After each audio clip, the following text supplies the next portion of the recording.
asking for the record. Okay. Going for the recording also. Yeah, sure. Yes. A very pleasant evening to the virtual gathering, which includes academicians and scholars from various institutions and locales.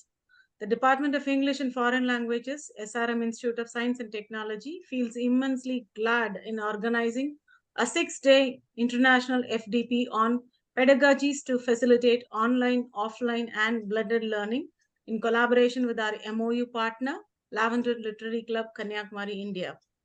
With immense gratitude to the management of SRM Group of Institutions and Lavender Literary Club, I now request Dr. Rema, Head of the Department of English and Foreign Languages, SRM ISD, to deliver the welcome address. Over to you. Thank you, Nagamani. Yes, thank you, Nagamani. Yes. Very happy evening to all. The Department of English and Foreign Languages, SRM Institute of Science and Technology, Ramapuram campus, welcomes you all to join us for the signature event of our department, the 6-day International Online Faculty Development Program on Pedagogies to facilitate online, offline, and blended learning, jointly organized with our MOU partner, Lavender Literary Club. Faculty development programs, conferences, and such academic programs for continuous development of teachers and research scholars are a regular in our department. Even in the past and even during COVID, we continued these faculty development programs in different domains, including research, curriculum development. We also focused on publication ethics, patents, and the like. Keeping in mind the post-COVID scenario, we have seen how the teaching pedagogies have evolved. This is how we hit upon this topic for the current faculty development program. In this connection, we are extremely thankful to our MOU partner, Lavender Literary Club, for all the efforts to bring the best of minds to deliberate on highly resourceful topics for the next 6 days. Today, we have amidst us two befitting resource persons who are experienced teachers, Dr. S. Vijay Kumar from the Crescent University, Chennai, and Dr. Jehusen Jiresh from Christ Deemed to be University, Bengaluru. I heartily welcome them, and I thank you, sirs, immensely for sparing your precious time to share your insights with this enthusiastic audience. Special thanks and hearty welcome to Dr. Frank of Lavender Literary Club, and I also welcome all the members of the club who have joined us to share and extend their support to us throughout the entire 6-day FDP. Welcome, sirs, and welcome all. Pleasure is mine to welcome the eager participants, my department colleagues, and most importantly, I place on record my special appreciation to the co-convener of this FDP, Dr. K. Nagamani. Thanks to all of you and welcome. Hope you all have a very fruitful evening. Thank you.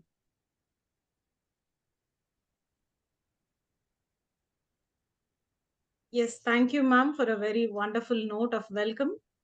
Teaching is the parent of all professions, and teachers create doctors, engineers, business professionals, or whatever it may be. In the modern scenario, teachers are facing a lot of challenges, especially after COVID. It is getting tougher to find ways to keep the class engaging and interactive. Here is a platform to get our concerns clarified. I deem it a pleasure to introduce the first speaker of today's session, Dr. S. Vijay Kumar, working as Assistant Professor of English in B.S. Abdul Rahman Crescent Institute of Science and Technology. He has completed his MA in the University of Madras. He has done masters twice in English literature from Madras University and linguistics from Annamalai University, and he has completed his 50-hour TESOL program from Lingua Edge in the year 2011.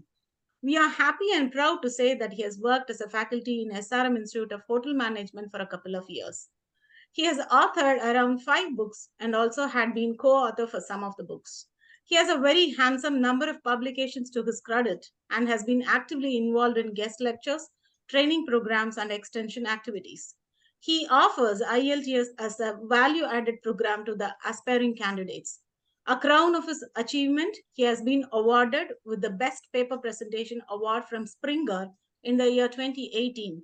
He has been awarded for his outstanding contribution as a reviewer in a reputed Scopus Index journal. It is our immense pleasure in having such a person of repute amidst us today for giving his valuable address. Over to you, sir, Dr. Vijay Kumar. Thank you very much, ma'am, for that gracious introduction.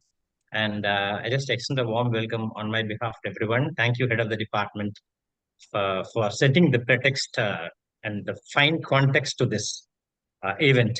So, madam has already thrown light on the plethora of programs that are about to take place.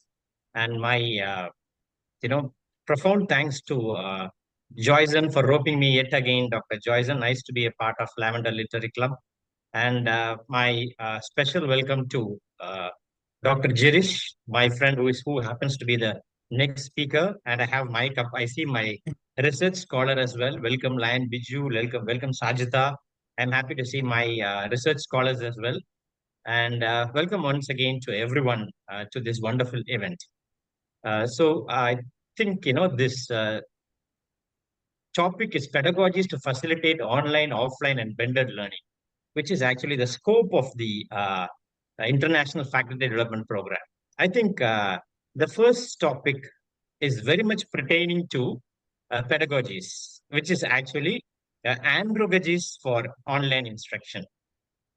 So during the course of the next 1 hour, uh, before I just share my presentation, I just give you a little bit of cameo, the nitty-gritty of what my presentation constitutes. So I'll be throwing light on the andragogies related to online instruction. And let me also clearly define what andragogy is. Actually, pedagogy, is kind of an instructional technique or the method, whereas andragogy is exclusively focusing on adult learners. So there is a subtle difference between pedagogy and andragogy. So consciously, I have worded my topic as andragogy, and pedagogy has very slightly different meaning. But anyway, I think I can set my context in a very global ambit. So that is the one thing about my presentation. And secondly, I would just like to state that whatever we discussed today, I have two broad outcomes, which I can, of course, achieve in a span of 1 hour. One is how to design an online lesson for delivering either through the blended mode or through an online mode or through the massive open online courses platform or through any other distance stream or hosting through learning management system. So whatever it is, I have two broad objectives. One is how you can craft a lesson plan for online instruction. That is one thing, my first objective. And second objective is how you can craft a program, an online program, complete online program on any particular course. So these are my two broad objectives. I have some other reasons as well, some other objectives to achieve. Since I'm going to talk about certain pedagogical or epistemological frameworks, these frameworks can be converted into wonderful research papers or patents, or it can even result in collaborative research. Or most importantly, many researchers are on this platform, and people who are like-minded can collaborate and do research on any one of the aspects I'm talking about. So ultimately, the primary objective is how you can transform what we do into kind of research-oriented stuff is the primary purpose. Why I say research is just because of the fact that all language teachers are researchers in one way or other, because you just go and teach online or offline. Whatever we do, we have a wonderful fertile ground for converting it into a beautiful online course or converting it into an action research. So the beauty of the faculty is that you have wonderful opportunities. So let me make only one more point before I start my presentation. Today you can really host your exclusively entire online course on platforms such as Udemy. You have platforms such as Udemy where you can just host it and completely, you can maybe do 50 recordings or 40 recordings of an entire online course and offer it on Udemy, because YouTube has become out of fashion, especially in the academic fraternity, because, you see a lot of things which are purely unacademic. So you can really jack up your standards and try to, do a course, particularly in courses like Udemy. Of course, it's very difficult to, get an approval from platforms like Coursera and FutureLearn, but Udemy, it is very much possible to host your own course.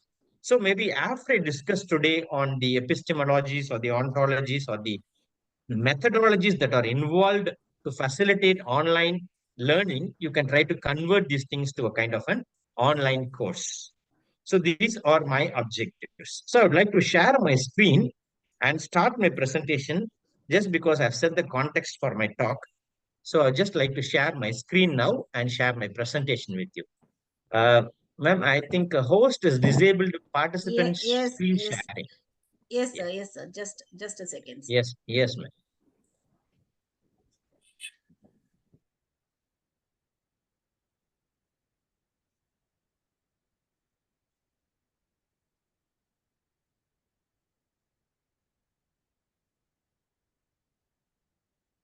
I have made you co-host, sir. Oh, yes, ma'am.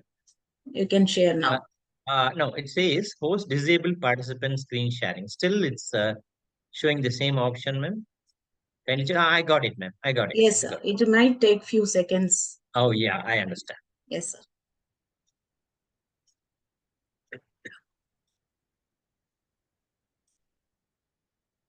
Yes, sir. Your screen is Yeah, visible. visible. All right.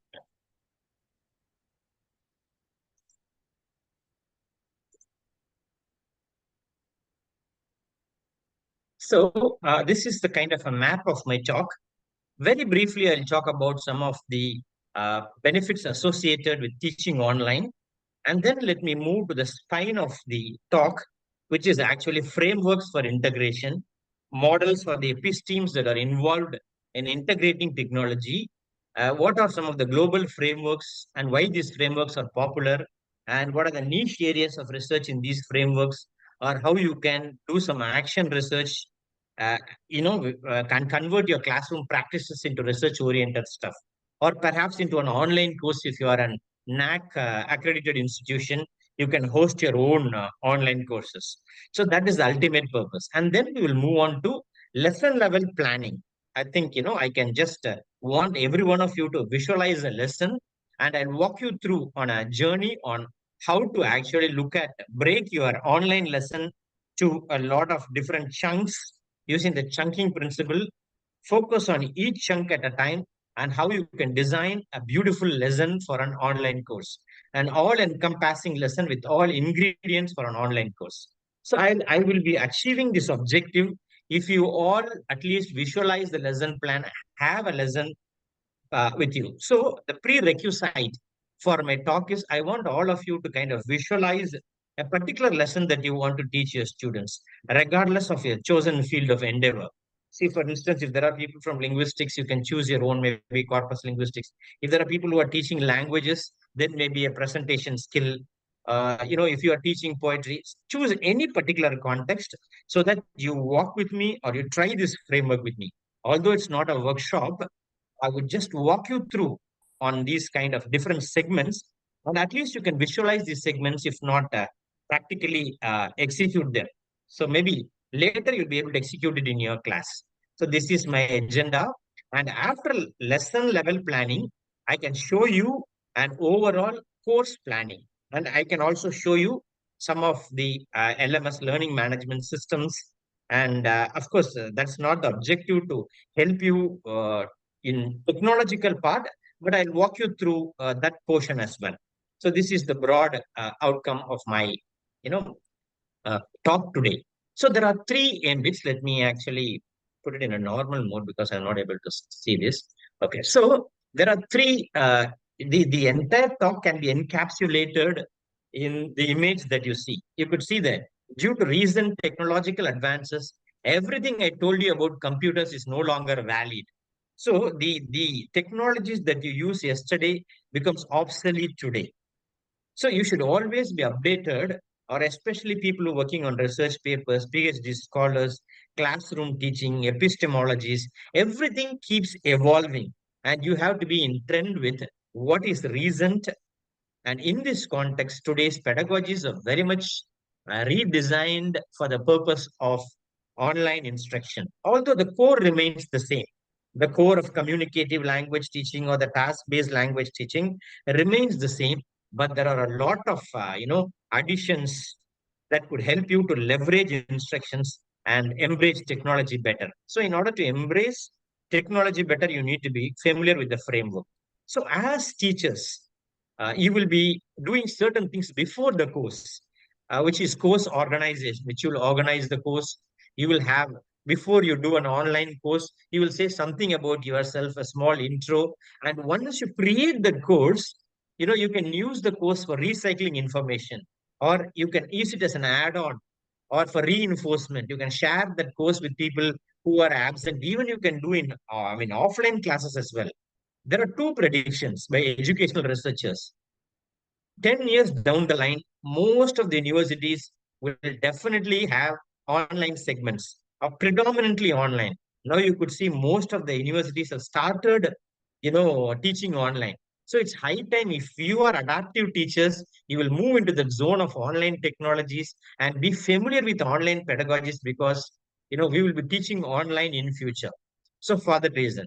Secondly, the future of teaching all boils down to research, especially in higher education. It's like people who cannot do action research in the classrooms and transform them into papers, they cannot work in higher education institutions. So you need to remember these two aspects. So, remembering these two aspects, I think, teachers should leverage their instruction. Am I clear and audible? Oh, sir. Yes, sir. Yes, yes. Yeah. So as teachers, we have three aspects to achieve, which is called the cycle. One is before the course, one is during the course, and one is after the course. That is design, engagement, evaluation, assessment, support, and inclusion.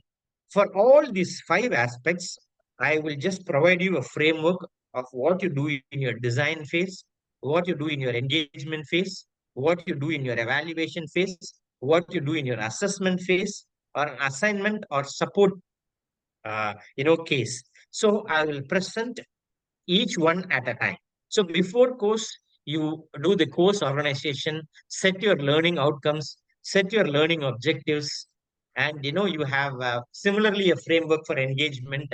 So let me walk you through one step at a time as I move through the slides when I come there. And secondly, why should we be familiar with online instruction? What is the difference between online and offline instruction? Can I have anyone who can just answer me? What is the difference between online and offline instruction? Are there any differences in pedagogies? Are there any differences in methods of teaching? Are there any differences in approaches in which we steer the instruction ahead? Are there any differences in which we help learners to embrace information and leverage the content? If you look at these kind of, you need not answer these questions, you can think about it. So, of course, if you look essentially, there is no big deal. There is no great difference between online and offline instructions or frameworks. But there are a lot of new additions in online, which is called as adaptability to digital age, which means today you can just, once you create your content, record your content. I think you can even record the content, even in a mobile, which I will just show you some recorded videos of that was shot through a mobile. So, in offline, you don't have that adaptability, whereas, off campus, off space, you can still communicate with your students, which is actually called the flexibility in time and location. And then you can include, it's a very inclusive atmosphere. You can cater your research or your learning goals and objectives for the lots lower order thinking skill students, for HOTS for the higher order thinking skill students, and even for the middle order thinking skills. So you can use any framework like the Bloom's taxonomy or the Bloom's digital taxonomy framework to leverage your instruction. So that is what is meant by, and then you have something called the resource abundance. Today you have a lot of OER, what is called as the open educational resources, which you can freely use. There's no copyright issues. And you also have aspects of diverse learning. So it's an absolutely convincing foresight that we will definitely be, most of us predominantly, 90% of us will be teaching, online. Of course, 20 years down the line, there will be universities that hold offline courses as well, but it will be predominantly online. So it's high time we need to adapt to the change. Two changes. We need to adapt to the changes in pedagogy and approaches, and we also need to adapt to action research in the classroom and transforming whatever we do into classrooms into good research papers. So this is one. Now let me come to the framework, which is, as I said, the spine of my talk. There are three frameworks.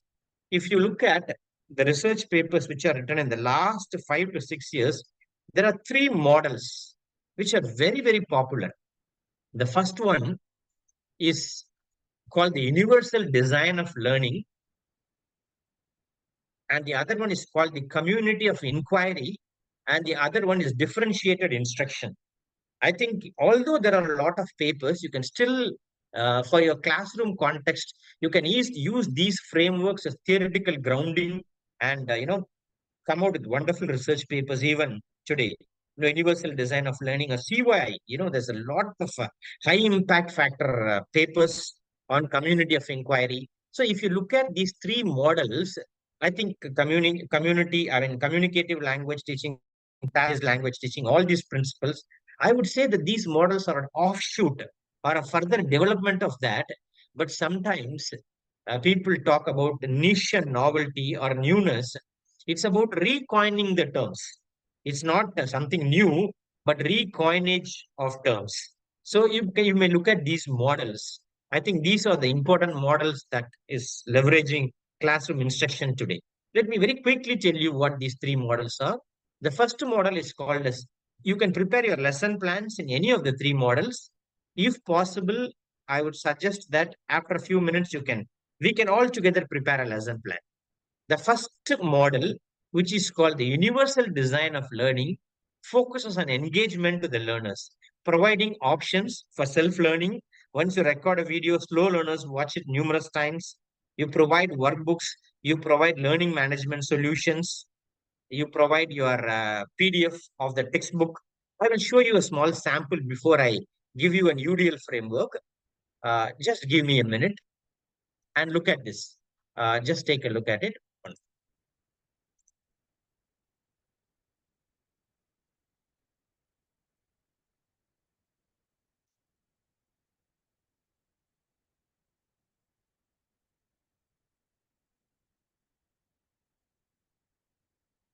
So I don't know if I can drag this down.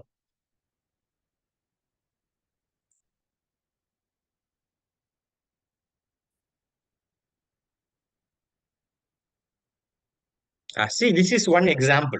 I would like to show each one of whatever I'm talking about. You can create your own online courses. For example, this is a course that I designed on Business Communication Lab.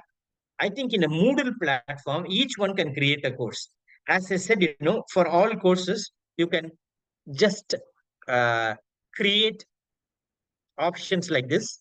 For example, I want to put my entire content here, which is called the flip book.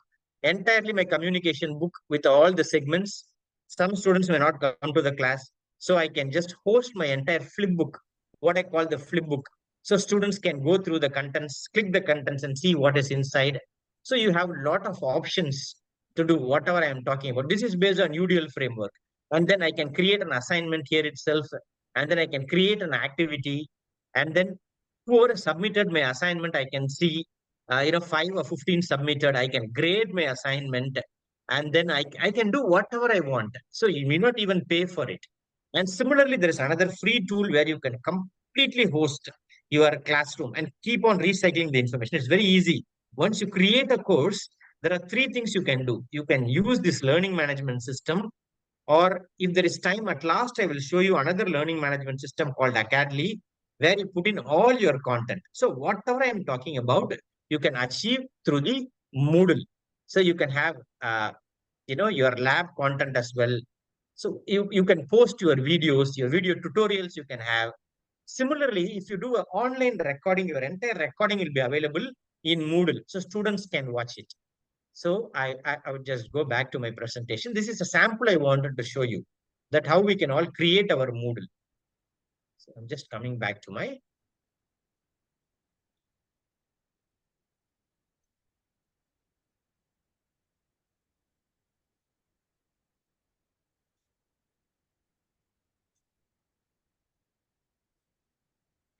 So I'm just back to my PPT. I hope my PPT is visible now. It is, sir. It is visible. Okay, okay. So this is the framework which I used for my online classes. Using Moodle, you can create your own course like that. It's very simple. You can even just Google on how to create your own course in Moodle. And you can just, for example, if you are teaching a lesson on business presentation, you can try that. Probably you can have this course, complete course in your, Moodle platform as well as offline. And nobody will be missing the classes. Even students who miss the class, can watch it. You can use it for blended learning. You can use it for flipped learning. So that is the beauty. And usually we can do that using this UDL framework. So this is one model: engagement, representation, and action and represent. I mean, three aspects. One is the why of learning, two is the what of learning, and the three is the how of learning. The nitty-gritty, starting with preparing a course objective, and then preparing an outcome. So that's what it is. Now, there are other two frameworks, which is before I move to the frameworks, what I'll do is I'll come back to the theory part. But I said that I want all of you to think about a particular lesson because talks will fizz out if I keep talking like that. People may not hold their attention. So can we all prepare a lesson plan and come back to the framework? I want you all to imagine a lesson. I'm sure that as faculty, we are very familiar with lesson plans, preparing lesson plans. But now I have attempted a lesson plan for an online course, and I'll show you how the lesson plan is different for an offline course. So I want all of you to imagine a lesson. Okay, let whatever be your content. First component of your lesson plan is course title. What is my lesson target audience? Is it an undergraduation? Is it a post graduation? And I'll be pitching my course to their level. So I decide the course title. So that is the first thing. So using that, I create a Moodle course. I name my course in Moodle. Or simple, if you're not familiar with Moodle, you can choose any learning management system. If you just Google Academy, in Academy, you can do the entire thing. So after my presentation, I will show you about how you can create an online course in Academy. So first point A is designed a course called Business Presentations for MBA. Secondly, what you need to do is you have to clear objective, learning objective, which is no different from offline and online. What will the students be able to do by the end of your course, by the end of the lesson? Because two objectives today. One is lesson plan and the other is course plan. I'll go to the course plan a little later. So your clear course title could be, your objective could be, for example, I am handling my Moodle lesson plan is on business presentations. So I say by the end of the lesson, students will be able to design, develop, and deliver a compelling business presentation using online tools. Now, I will fix a timeline in my Moodle. So I say timeline is 90 minutes, for example, and I can mark even the attendance in my LMS itself. If you have an Academy platform, which is a free platform, you can upload your register there, attendance there, and you will display all the name of the students, their activities, the assignments you post, the responses they give. So instead of doing paper-based assignments, you can do e-portfolios for the students, where you can beautifully track. We can use it for NAC accreditation purposes also, because today it all boils down to documentation. So you can create an e-portfolio also. Anyway, that is a different area of presentation. So I'll come back to that. So that is the clear objective. And then you set a duration of 90 minutes. So now imagine that you have a lesson. Imagine that you have a very clear objective. What is your objective? Is it to help your students to understand, depending on your course, plan that. Thirdly, plan your duration. And most importantly, choose your epistemology. Choose your, what do you call framework. Now, I said certain frameworks. If you Google for frameworks like universal design of learning, and then community of inquiry, and then you have the ADDIE model of learning, you have different kinds of, you have SAMR model of learning. You can use these models, do a pure classroom based teaching. You yourself can compare your I mean, traditional instruction, what is the learning outcome, and your UDL framework or SAMR framework or ADDIE framework, different papers you can produce even in your classroom. Maybe in a span of one semester, you can write a top paper.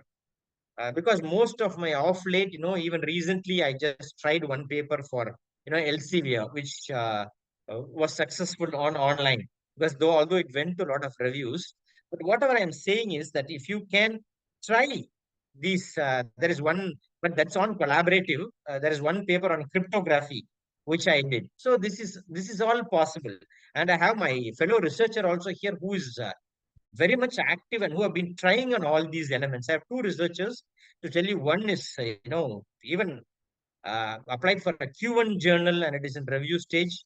Another researcher is also promising because they're familiar with frameworks. So what I'm saying, it's possible for every researcher to try some new technologies. So third point is, even when you do your classroom pedagogies, what are the materials and tools needed you have to design. Now, what are you going to decide? Simply do one thing. You take a lesson plan. You, after deciding the lesson plan, choose your technology. What are you going to use?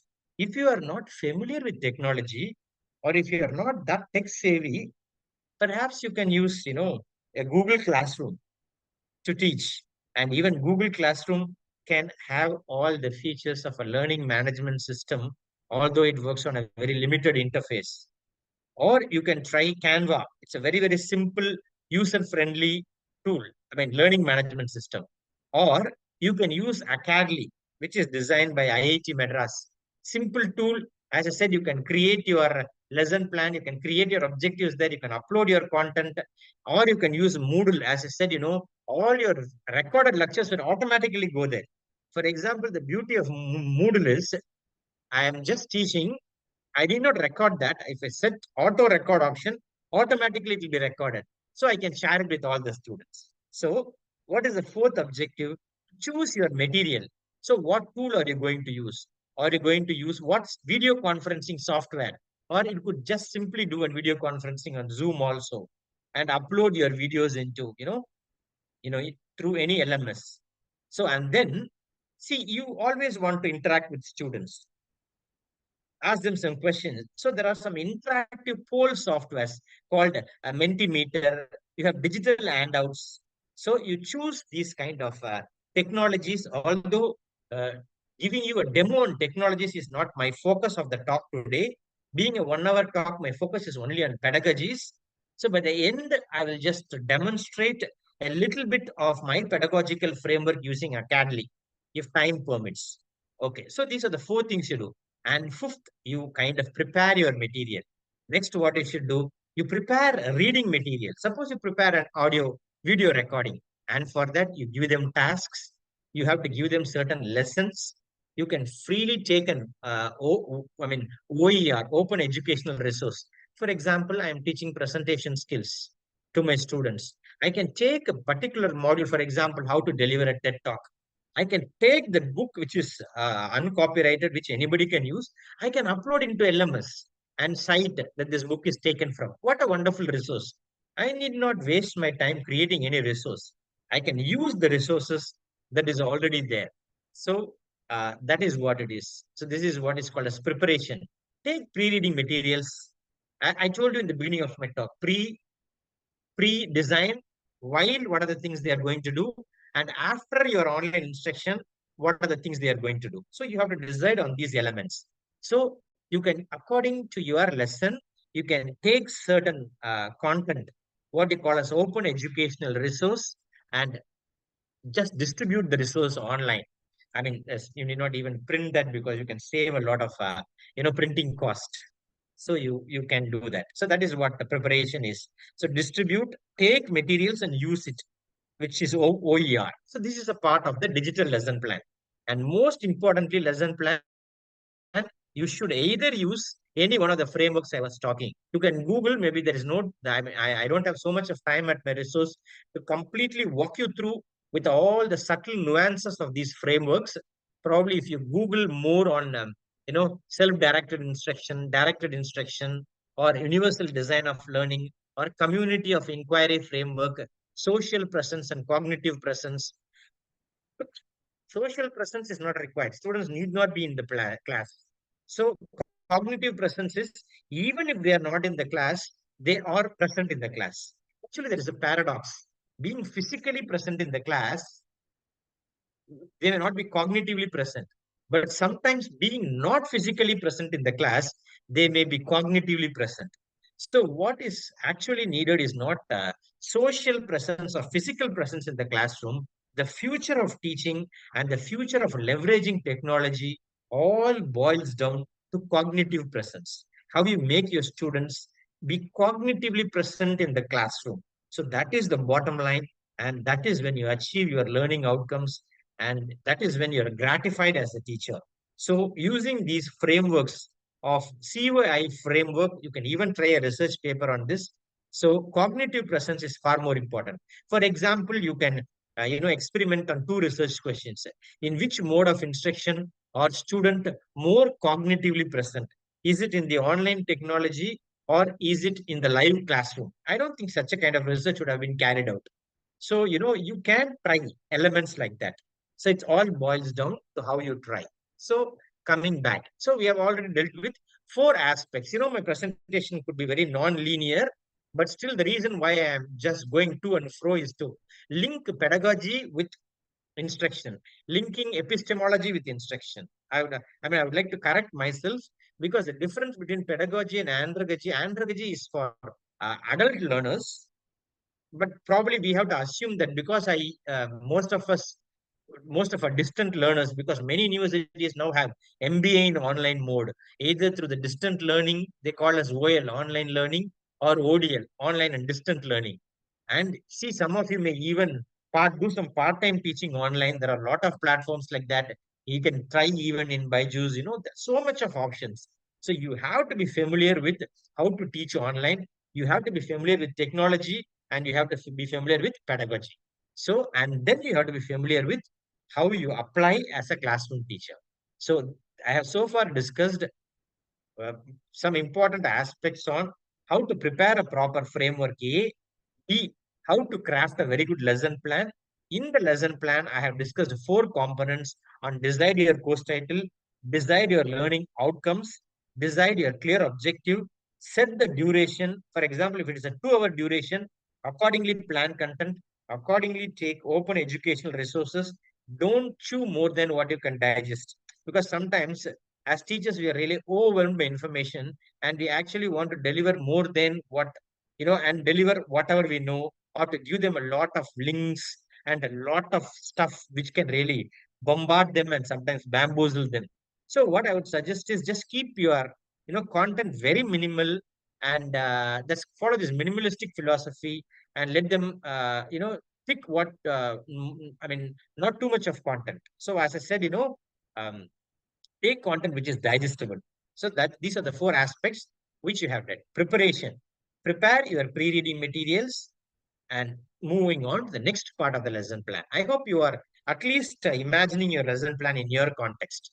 So maybe it's not possible to do a workshop. We have to fly through because time given is 1 hour. So we'll go on to the other aspects of lesson plan. Then how to do an online lesson plan. The other segments are, the fifth segment is introduction. See, for example, I did a uh, uh, you know, uh, business communication course with my students. I have an icebreaker session. So what do I do in an icebreaker session is, I show a short clip. For example, since it's business, students, and the context is the student by the end of the class should know to sell a product or pitch a product. So I looked at, I looked at just in Google a video on Steve Jobs propagating his iPhone when it was launched. And that was a great context for my business communication class. Similarly, more than the offline context, you can definitely provide great context by curating information. The way you curate information, the way you pick information is very, very important. So you can have an icebreaker, video-based activity. Even in the classroom, you can, for example, I showed you Academy. You can take a link and post it in Academy. Before students come to the class, they will get a pop-up message. Your video has been uploaded by your instructor for this course. So students can click and watch the video before they come to the class. So it's not necessarily for online. You can use it for blended or flipped or exclusively online or massive open online course. For anything you can use. So choose your icebreaker activity. After the icebreaker, in an online, there should be, you could have seen if people have participated in or taken courses in Coursera or Future Learn, there will be discussion about the video.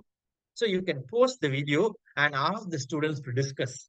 The discussion threads will be there in Academy. One student, I think more active collaboration will take place in discussion threads more than in classrooms. Because classrooms, students sometimes when you ask them questions, they may be really rattled. Most of them may feel a little jittery to make presentations in the class. But just because they are in an offline space, they will be far more, they will unleash their creativity. So you can definitely try this. They will use a lot of threads and talk about the video. So you can have a classroom discussion about the video. People will all post the comments. And about the comments, you can do in a face-to-face instruction. You can, have a discussion. So this is the second part. I mean, the fifth part of the lesson plan on what you call introduction. You can give for 10 minutes. And then what is called as a direct instruction. Let us do because the scope of this international conferences on blended learning. There's something on presentation components that is called as content development and streamlining. See, content is the king. Wherever you go, you may use online, offline, you may use any pedagogies or approaches, but ultimately it all boils down to your content. So, content is the king.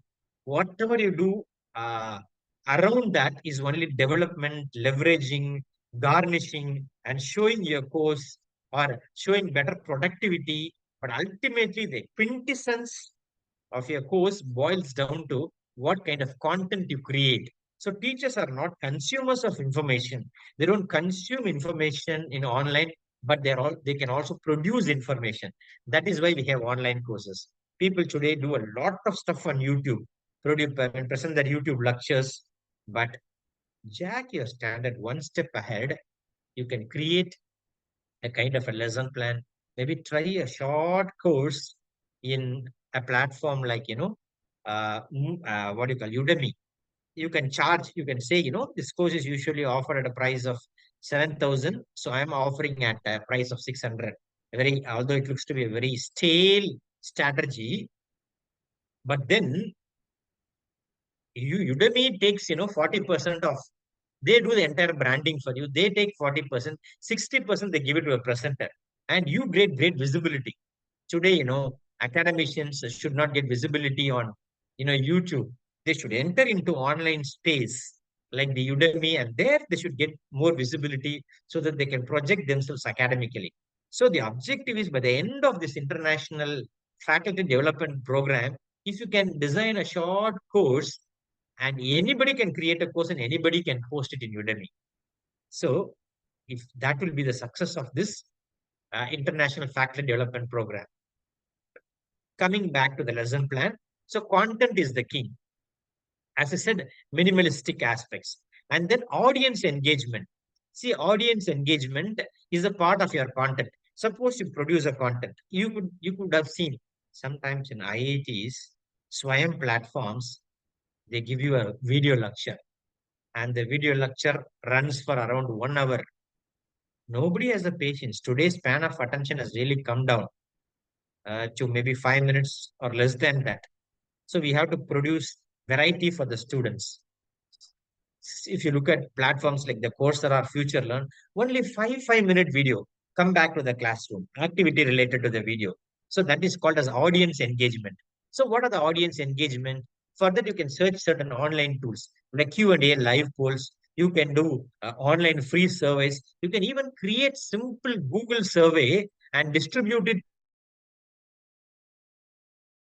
through your LMS, either your Academy or whatever. So that is called as the presentation components. And then you definitely will have a PowerPoint presentation, what you call as the slide design. So the breakout rooms and guided practice, most importantly, the feedback session with the participants. So now you assume whether your lesson plan for an online instruction is different from offline. So you might be thinking that, we presented so far 10 components.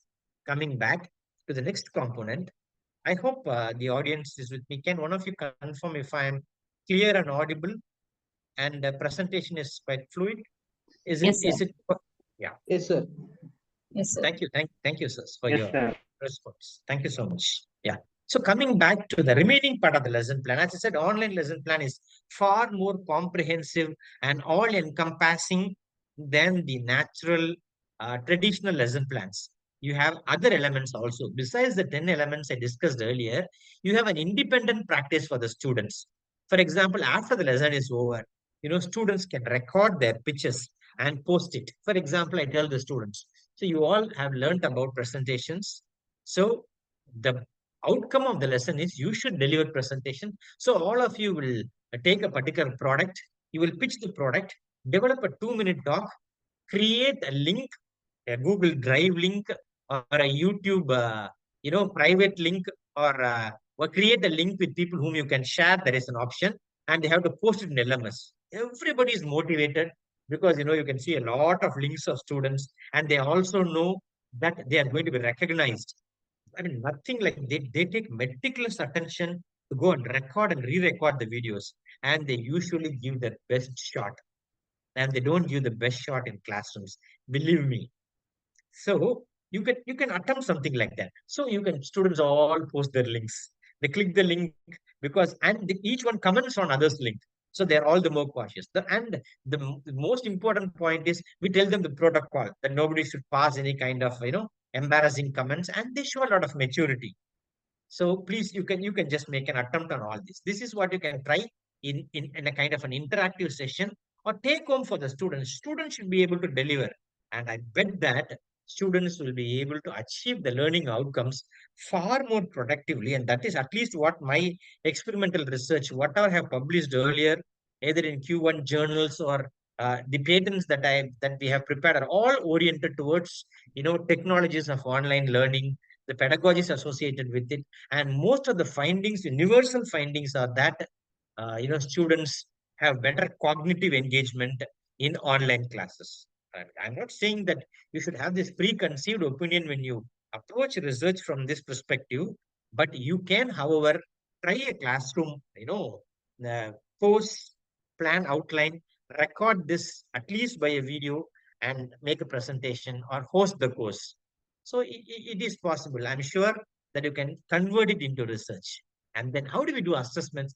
Assessment is usually a challenge, right? You do continuous assessment. And you can say, for example, if you have the liberty with assessments, again, we are moving in that direction. Although again, assessments is a different topic of discussion, but in online courses, how do you do your assessment? It's far more important that students should be really assessed on a continual basis for what they perform.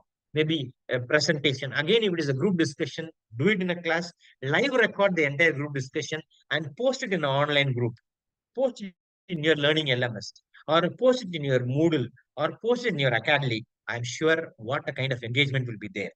And even if people come for audit purposes, I am sure that, you know, uh, it will be extremely useful because there are faculty of SRM here.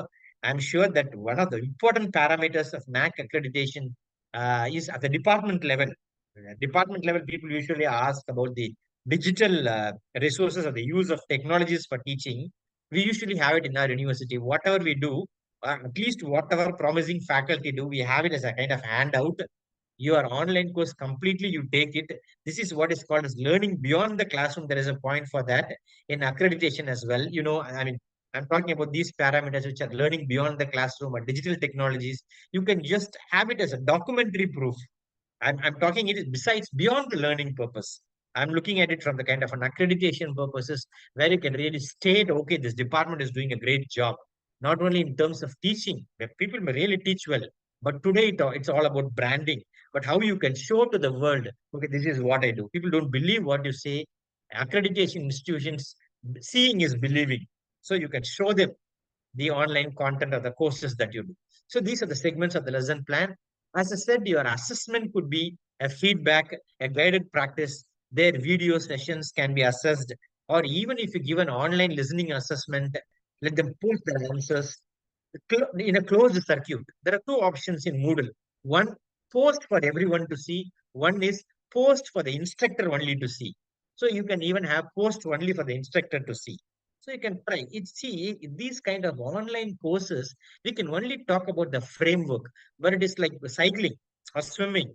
It's only, only when we explore, when we keep looking at the icons, they're all self-explanatory. They tell you what to do. So you can, show all that. The final part of the lesson plan, you can either decide to have a continuous assessment, or you can have participation discussions, or you can send them a feedback from. So you can do quality independent writing, you can give them. So, and some, or you can also give them some homework and assignment and follow-up activities. But after it is all done, still it is not over. In an online class, you have something called as extra learning. And this is for the cream of the crop. Sometimes you give an activity for the student, whether regardless of the classroom, you give a task. There are some students who finish in 15 minutes. There are some students who finish it in half an hour, and there are some who take 50 minutes, to complete it. But the beauty of online technology is the ones who are super smart and complete, still they can do something. And the people who are slow, they can keep, revisiting the video, same video again and again. So I think that is the beauty of achieving the learning outcomes. I don't think as instructors in a normal classroom, we can definitely not achieve this purpose of going and delivering our learning outcomes, but that is possible in an online class far more effectively. And on this ground, actually, my friend uh, Jirish is the next speaker, so I don't want to take his time. I still have 5 minutes, so I will just be bang on for another 5 minutes, and I will just close. Maybe if there are some questions, I'll take maybe one or two questions, because I don't want to encroach on my friend's time. So before we wind up, this is the course level lesson plan, but there is certain framework for the four quadrant model. So I will now stop this. I will very quickly show you, share the screen with you for you to present. This is my final slide. Before I wind up, I'll show you something and then throw the floor open for any questions if you have on online pedagogies or technologies. I'll be really glad to answer them. Yeah, I will just go back to one more platform which I will show.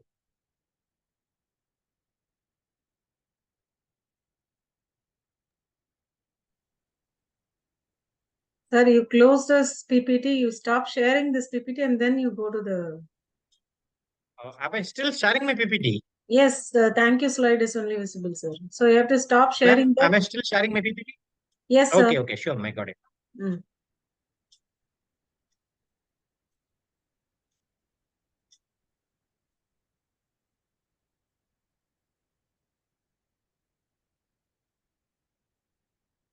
Just a minute.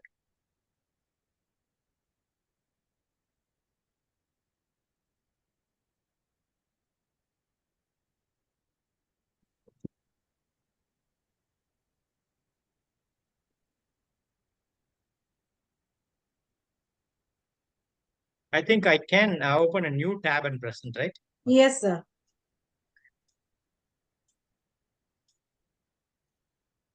Yeah, I'll just show you only one. If I do have time to show that, ma'am, maybe a minute. Yes, sir. You just try. You do Okay, that. Sir. okay.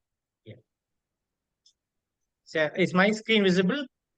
No, sir. Still the PPT only is visible. You have to stop that. You have to close that thing. Okay. Yes, sir. Now you share your All right. tab from the Sure, browser. sure. See, this is a course I was talking about for people who are not familiar with creating an entire Moodle course. Simple, you can just go to Academy. You can just create your own course. For example, everything is self-help there. It just tells you entirely. This is the course. See, if you look on the right side, everything is the course creation for a naive person who is novice, who does not know anything Sir, about it is online not technologies. shared it, sir. Oh,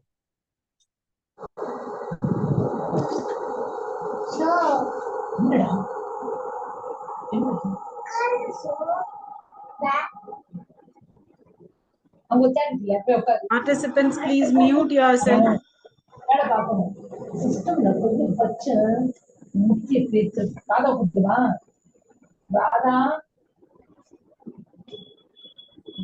Yes, sir. Now it Am I, is. Yes, sir. okay. Yes, sir. Yes, sir.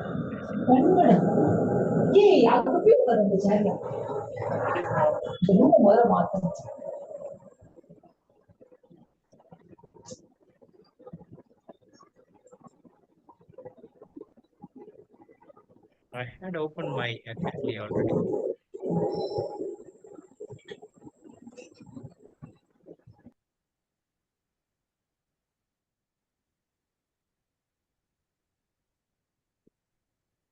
Okay, is my screen visible now, ma'am? Yes, sir. Yes, sir. All right, ma'am. See, this Your is for people courses who are are, visible. yeah, yes, people who are not too familiar with Moodle, maybe it has a lot of components. One by one we have to do. If you are approaching it for the first time, maybe you can try this Academy. There are options on your right side. How do I create a course? You have self-help completely. Course teams, roles and privileges, what a course admin can do, how you can post the videos. So everything, if you just go back to settings, student feedback, you can create your attendance here. So you can try this Academy. So with this, I will stop. And if there are any questions, I will take from the audience. Yeah.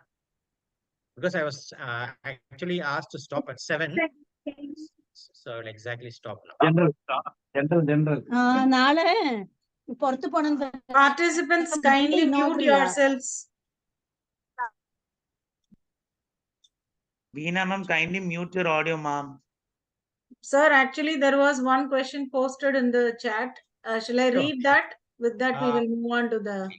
Yeah, sure, ma'am. Sure, sure. Yeah, the question was, how do we provide digital handout? Is it that we plan one and it goes to individuals? So digital handout is, for example, if you have a physical handout, you give a print, but digital handout is maybe a PDF or a Word document. You don't give them, but you only upload it in online. So you, for example, if it is Academy, if you want to show them, there is an option called upload document. So if you upload document, all the students will be a part of the classroom. You just have to send them a link. If they click the link, they are into Academy. So when they are into Academy, digital sharing is simple. You just share them a PDF or a Word document for them to read. So that's automatically shared. Whatever you upload is a digital document. Does that answer your question, madam? Yes, sir. Obviously. Okay, all right. Thank Yes. you so much, sir. Thank you. Thank you. Yes, Thank you. sir. Thank you.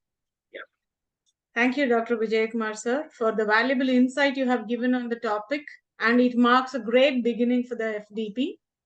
Your presentation was well drafted, so beautifully done with clarity, and you have introduced a new platform like Academy. So we will definitely try that out. May I now request my colleague, Mr. Harish, to introduce the speaker 2 of the session.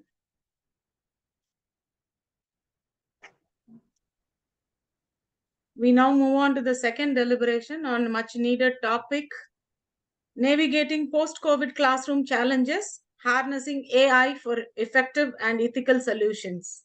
Over to you, Harish. Thank you, ma'am. Thank you, Naumani, ma'am. And Dr. J. Javashan Suresh is an assistant professor in the Department of English and Cultural Studies, Christ deemed to be University, Bengaluru, Yeshwanthpur chapter. He completed his UG, PG, and MPhil in English Studies from the American College, Madurai. He has a PhD in English language teaching from Madurai Kamaraj University. In addition, he is also pursuing a PhD in English literature from the Central University of Tamil Nadu. He has a certificate in teaching English to speakers of other languages from Trinity College, London. He is also the first Indian recipient of TOEFL English Researcher Practitioner Grant with an award of 7,500 US dollars. His experience in teaching English includes a 6-year stint as a lecturer in the American College, Madurai, and a 3-year stint as an assistant professor at Christ Academy Institute for Advanced Studies, Bengaluru. His area of specialization in research and teaching includes teaching English language skills, learning-oriented language assessments, reading in the age of watching, effective and ethical use of AI in education and research, literary theories and cultural studies, critical reading and watching. He is currently interested in exploring the impact of the Dravidian movement on socio-economical status and in democratizing the film and art of space of Tamil Nadu. He has published relevant research articles in international peer-reviewed journals, and has presented research papers in international conferences in India, UAE, Singapore, Malaysia, and Hong Kong. He is a member of the review board of 4 international journals, including Max Tesor, a Scopus in Texture Journal. He has also co-authored 2 in-house communicative English textbooks for the students of Christ Academy of Institute for Advanced Studies, Bangalore. He has delivered more than 45 invited lectures and conducts workshops on topics pertaining to English language teaching, literary theories, and cultural studies, and film literature. He has also completed MOOCs funded by the US Bureau of Education and Cultural Affairs on education, technology, and media literacy. Furthermore, he has also completed short-term courses, Shakespeare's life and works offered by Professor Stephen Greenblatt through Harvard Ethics, and academic writing made easy from the Technical University of Munich. Recently, along with his wife, Dr. Abarna Sri Preeti, has co-founded a research consultancy in English studies, namely AJ Serendipity, an academic journey. Including this, he is my professor and who taught me journalism and mass communication, and also a good brother of mine. I welcome you, sir, Dr. Jagoshan Jaresh. Thank you, Professor Harish. I would say thank you, Harish, brother. Thank you. Tambi. Yeah. It's a pleasant surprise that I didn't expect you here, and now I recollect that you are part of the SRM Ramapuram campus as well. Yes, yes. Yeah, and to add on to this, of course, as he mentioned in his introduction, he was a student at American College in 2013. That was the year I started my teaching career, and he happens to be the student who makes the first batch of my learning peers. And then also, I was in charge of a residential hall, a hostel on campus where Harish was the general secretary on the first year when I became a teacher and residential hall in charge at my alma mater. So it was a pleasant surprise, as I was talking about, to see you on this virtual platform. And thanks to the organizers, SRM Ramapuram campus, the head of the department, and Lavender Literary Club, especially my other friend and co-scholar during my MPhil study at American College, Dr. Frank Joyce and Satya, and my long-term friends in the gathering and colleagues, scholarly audience, especially the previous speaker. And it's always interesting, engaging, and intriguing listening to Dr. Vijay Kumar, I would say, because listening to him, I get ideas where I can work on, think about. Every time when I listen to him, he comes up with ahead of time ideas that should be incorporated in our academic discourses, not only at the discourse level, but also at the practice level. And even this talk that I'm going to deliver, I owe much of it to the talk that I was listening to by Dr. Vijay Kumar in different platforms some 4 or 5 months ago about the advent of AI and its use in academia. From then on, I'm working on it, and a couple of papers, is under review as well in different journals with regard to AI's use. So whatever I've discussed in those papers, I don't feel like concealing what I have discussed in those papers. I wanted to share it as well with a theoretical perspective, because in this open access, in the world we have open access to knowledge at this point in time. There is no point in concealing knowledge and hiding it from the larger social use. So that is all about democratization of knowledge and information. So I'm going to share what I've been working on for the past 3 or 4 months, I would say. That is from April 2023 to this point in time. So when the list of topics was given, I chose post-COVID classroom challenges. That was one of the topics for discussion in this particular FTP.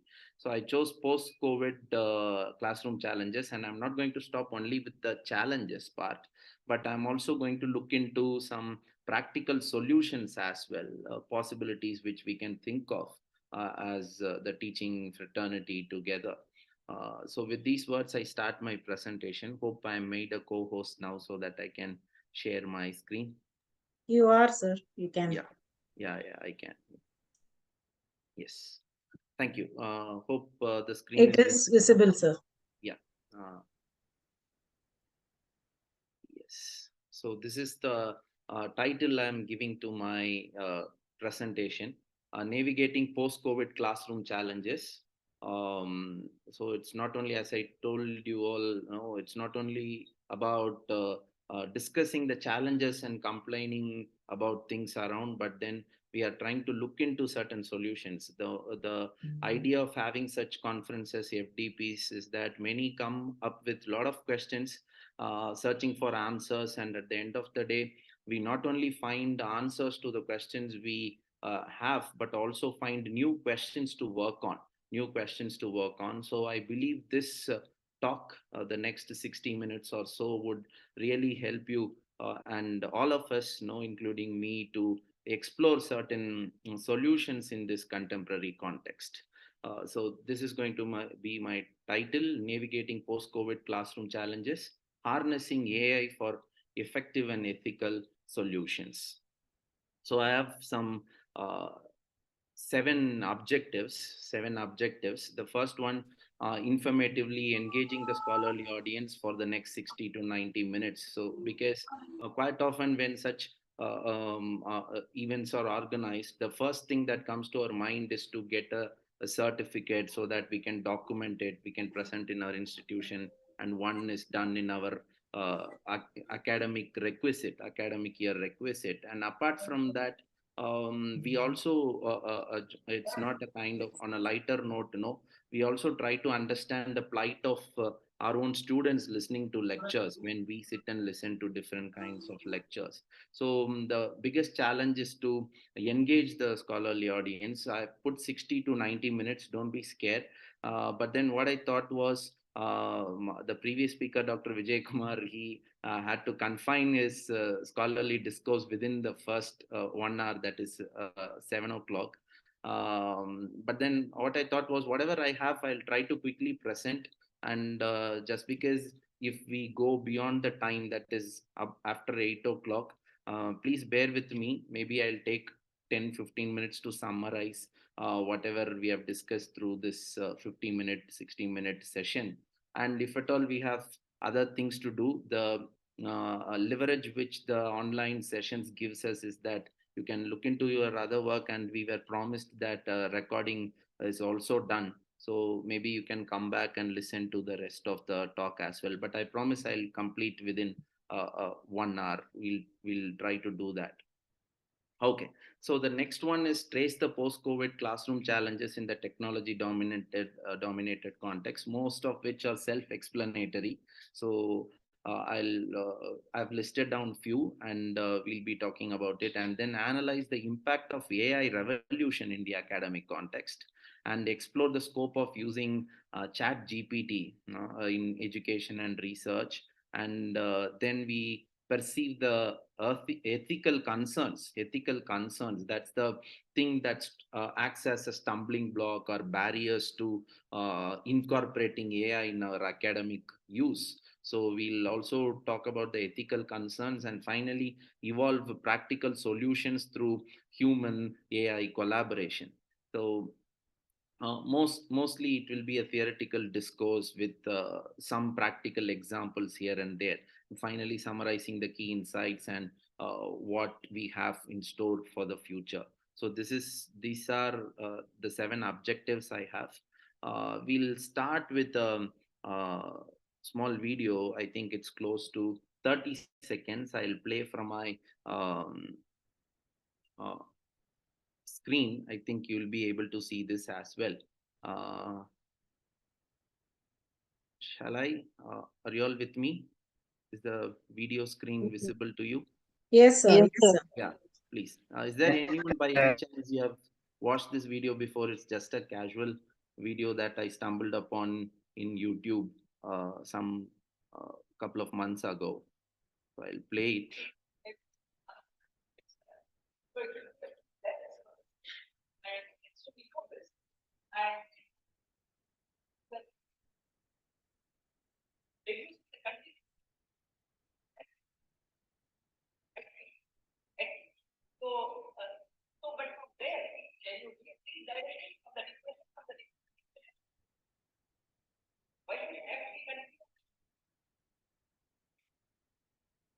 Yes, hope you all watched it. So my question after watching this would be, how will you feel like as a teacher when if you are there inside this classroom? Uh, I hope all of us have watched it. Yes, can I? Sir. Yeah, sorry. Challenging, I hope. Okay, so can I have some responses in the chat box about this video?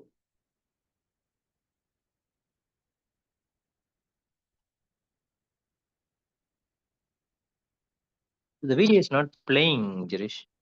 Oh, it was not. Oh, I'll try to play it again as well. Is it playing now? Ah, yes, yes, yeah.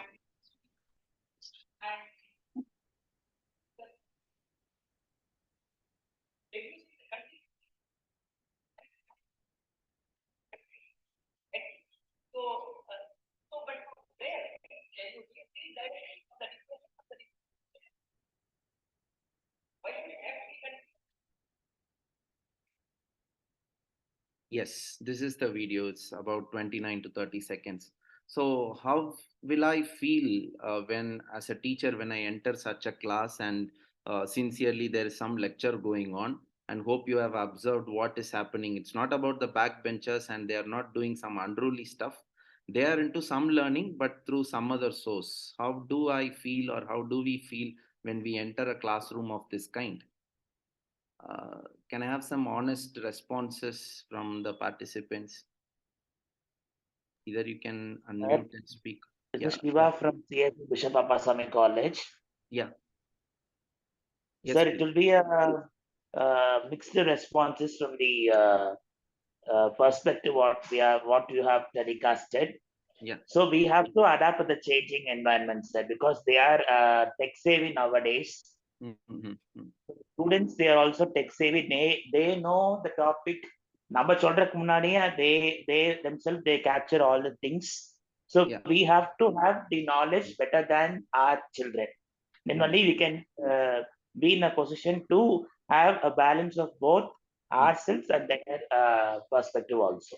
But that's Yeah. what I feel honestly. Thank you, sir. Thank you. And we have few comments from other participants as well. I'll take one or two in a minute or two, and then I'll move on. Them in ongoing discussion. Yeah, discussion is needed to engage them. Challenging and lecture we take must be interesting or innovative. Okay, class management is challenging. Okay, yeah. So how what is your opinion about allowing our students to use such gadgets within the classroom space? Uh, that's the question that I wanted to pose. I'll move on with the discussion. So, what will be my situation or context when I enter a class? And for your perspective, this video clip is from IIT Bombay. This video clip is during a lecture at IIT Bombay. Okay. So, what is our take on students using gadgets within the classroom? And we always take a hypocritic stand, I would say. We tend to take a hypocritic stand. 2 years during COVID, all the academic process took place within these gadgets, and suddenly, when we are moving towards the previous setup of on-campus classes, and we take a sage-like position and say no gadgets within the classroom and all that. I personally would say, though the university regulations or the larger context does not approve of certain statements of this kind, But I personally feel that we should allow students to use it. And someone mentioned, no, when we should engage them in discussions for two reasons. For two reasons, this is justifiable, I would say. Number one, number one, they pay and sit inside the classroom for lectures, and I believe the students have every right to uh, check on whether they are delivered the right content. This can be terrorizing to teachers, but this is one statement I want to make. They have every right to do that. They have every right to do that. If we go back to the traditional idea of a teacher is a sage on stage, we may not agree with it, but student learners has even if they are not paying, they in this democratized space of technology, even if they are sitting inside the class with some scholarships or whatsoever, they have the authority, I would say, to check the proceedings of the class. And number two, as a teacher in this AI dominated world, I'm not in a position to tell them not to use, but I feel that I am in a position to teach them how to use, how to make optimum use of technology. Sometimes they teach me, that's another thing, but then we should be able to teach them how to use it rather than telling them not to use. Because for example, Grammarly, when it came in, no, we have a lot of case studies on the problems with Grammarly and all that, but when it came in, there was an institutional resistance to it. But now you find every other institution no gives free access, free premium access to Grammarly, not only to teachers but also to students. At least in the private universities, that's the case.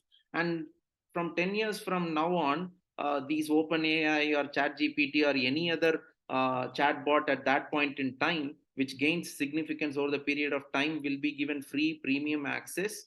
And that will be the part and parcel of academic discourses in the future as well.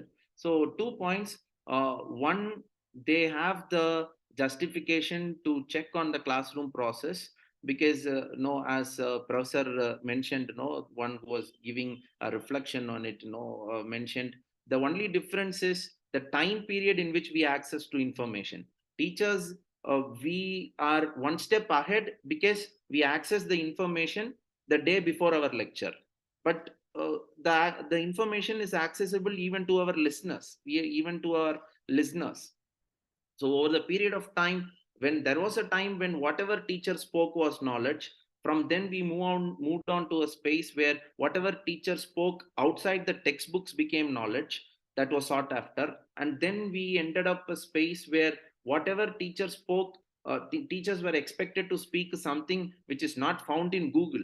Even that was challenging. And now the situation scenario would be like, you teachers, you don't have to say anything. That's what these students say. You don't have to say anything. We have other sources. We have Chat GPT. We have other trainers, online trainers or teachers. So you don't have to say anything. And they sit inside the class only for the attendance requisites. It's a blatant reality which we should be self-critical about, and we should accept it as well. So these are the two reasons I say we must justify the use of gadgets within the class. Yes, regulation and all that comes into play, but at the end of the day, we should create an ambience which no gives a kind of space for self-governance and things as well. And the second reason I said was we are in a position to teach them how to make optimum use of technology, optimum use of technology. So for this reason, and personally, I believe when my students are using such gadgets in the class, it gives me additional kind of pressure to be more productive. That's what I understood from the last 2 years. If I am aware of the fact that my students can check me anytime, I am being extra careful. I'm being extra, that helps me push my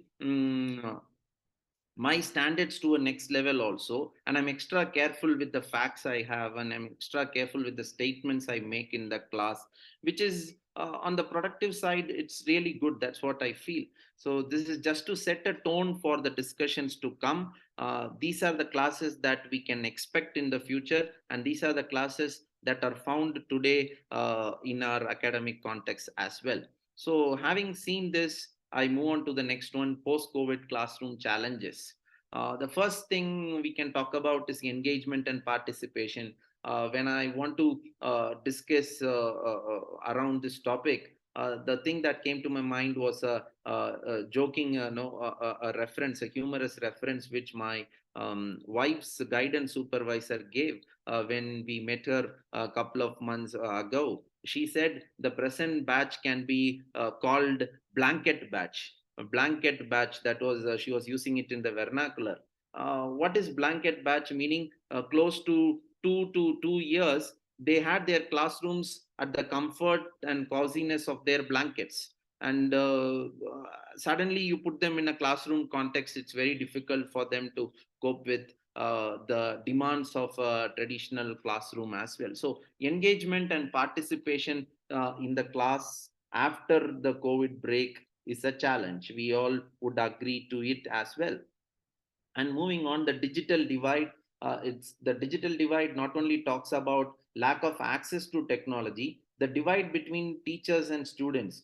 There was a course on ICT tools for education, an elective course, and every course we are now supposed to make slow learners and fast learners list, for the NAC documentation and stuff. One of my colleagues told me, in this course I am the slow learner and my students are the advanced learners. So that leads to the need for pertinent teacher training to use technology to its optimum level.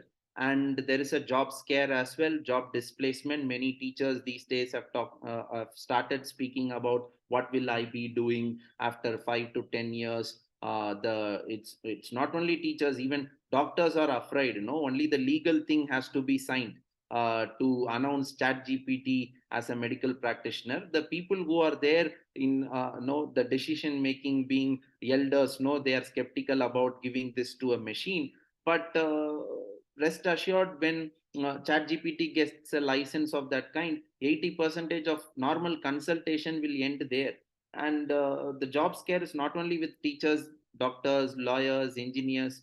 It's all there, and it was always there whenever there is a new industrial revolution.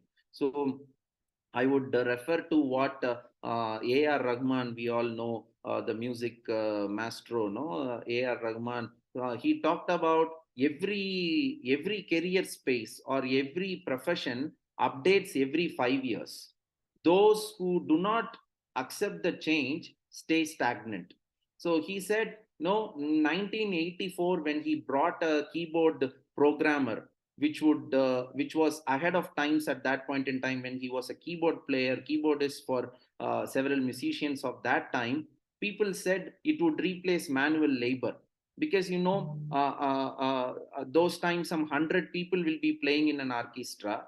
Now that when synthesizer or with keyboards, that would cut down the jobs of 100 people. That was the criticism which he faced, but he stopped there. But I would like to continue to the next level, that that is democratization of any space. That is democratization of any space, because the fact that during the 80s or 90s, if you can count the number of music composers in a film industry, would be around 20 or maximum 20, maximum 30 to 40.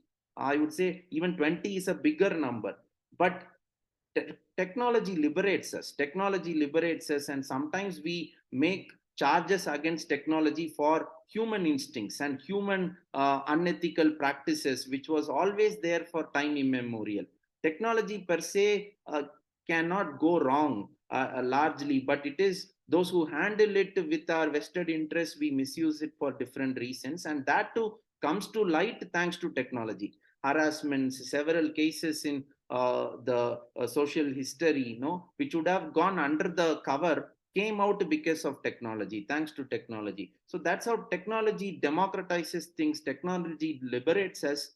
Why I'm saying this is, they accused for cutting down the job of 100 musicians. But I tell you, with that advent of technology, those 100 now have the scope of becoming music composers of their own, which elitists might view that as a kind of a bad thing, because luxury is a luxury only when it is limited. No, when it is democratized, the elitist who had possession to those kind of luxuries would always criticize it. Technology is something which liberates. Now all those 100 who were simply orchestra players for years can dream of or can work to their way of success to become a music director on their own, thanks to technology. So any job for that matter, every 5 years there is an advancement. If we are not on our toes, we'll be displaced, which is, there is no nothing wrong, nothing untrue about this statement as well.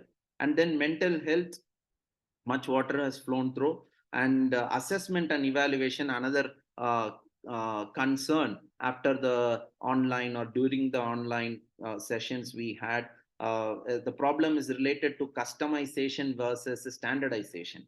Online examinations and assessment, we thought the biggest advantage of it is to customize to cater to the needs of our students, to create bespoke materials. But when it comes to standardization, the state has a standardized practice to authorize a test, or the university norms or UGC norms. There is always a mismatch between the customized practices we have and how to put it in the framework of standardized testing schemes. So there should be a policy change. There should be a kind of orientation among different stakeholders of education to understand assessment as part of learning. Assessment as part of learning. When we think assessment is an isolated idea, we tend to give more importance to assessments. But when we see assessment as a part of learning, standardization, the very word gets destandardized. So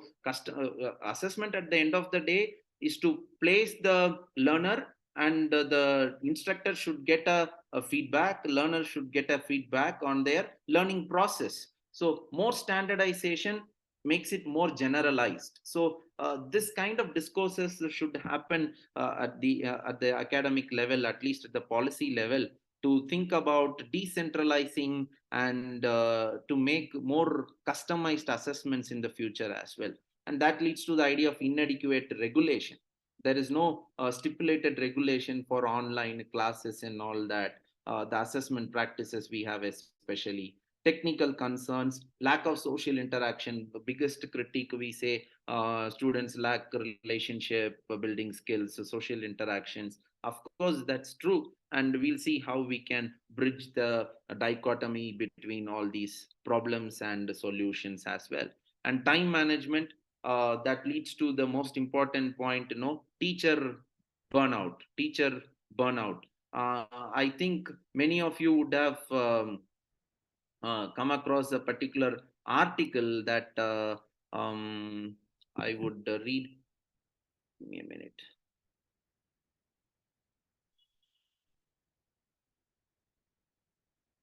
There was an article in April 22 about how teachers get bogged down because of the clerical pressure that is pounced on, trusted on them, and how they become less productive as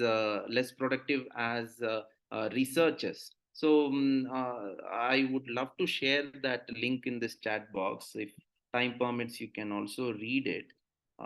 Yeah, here is the.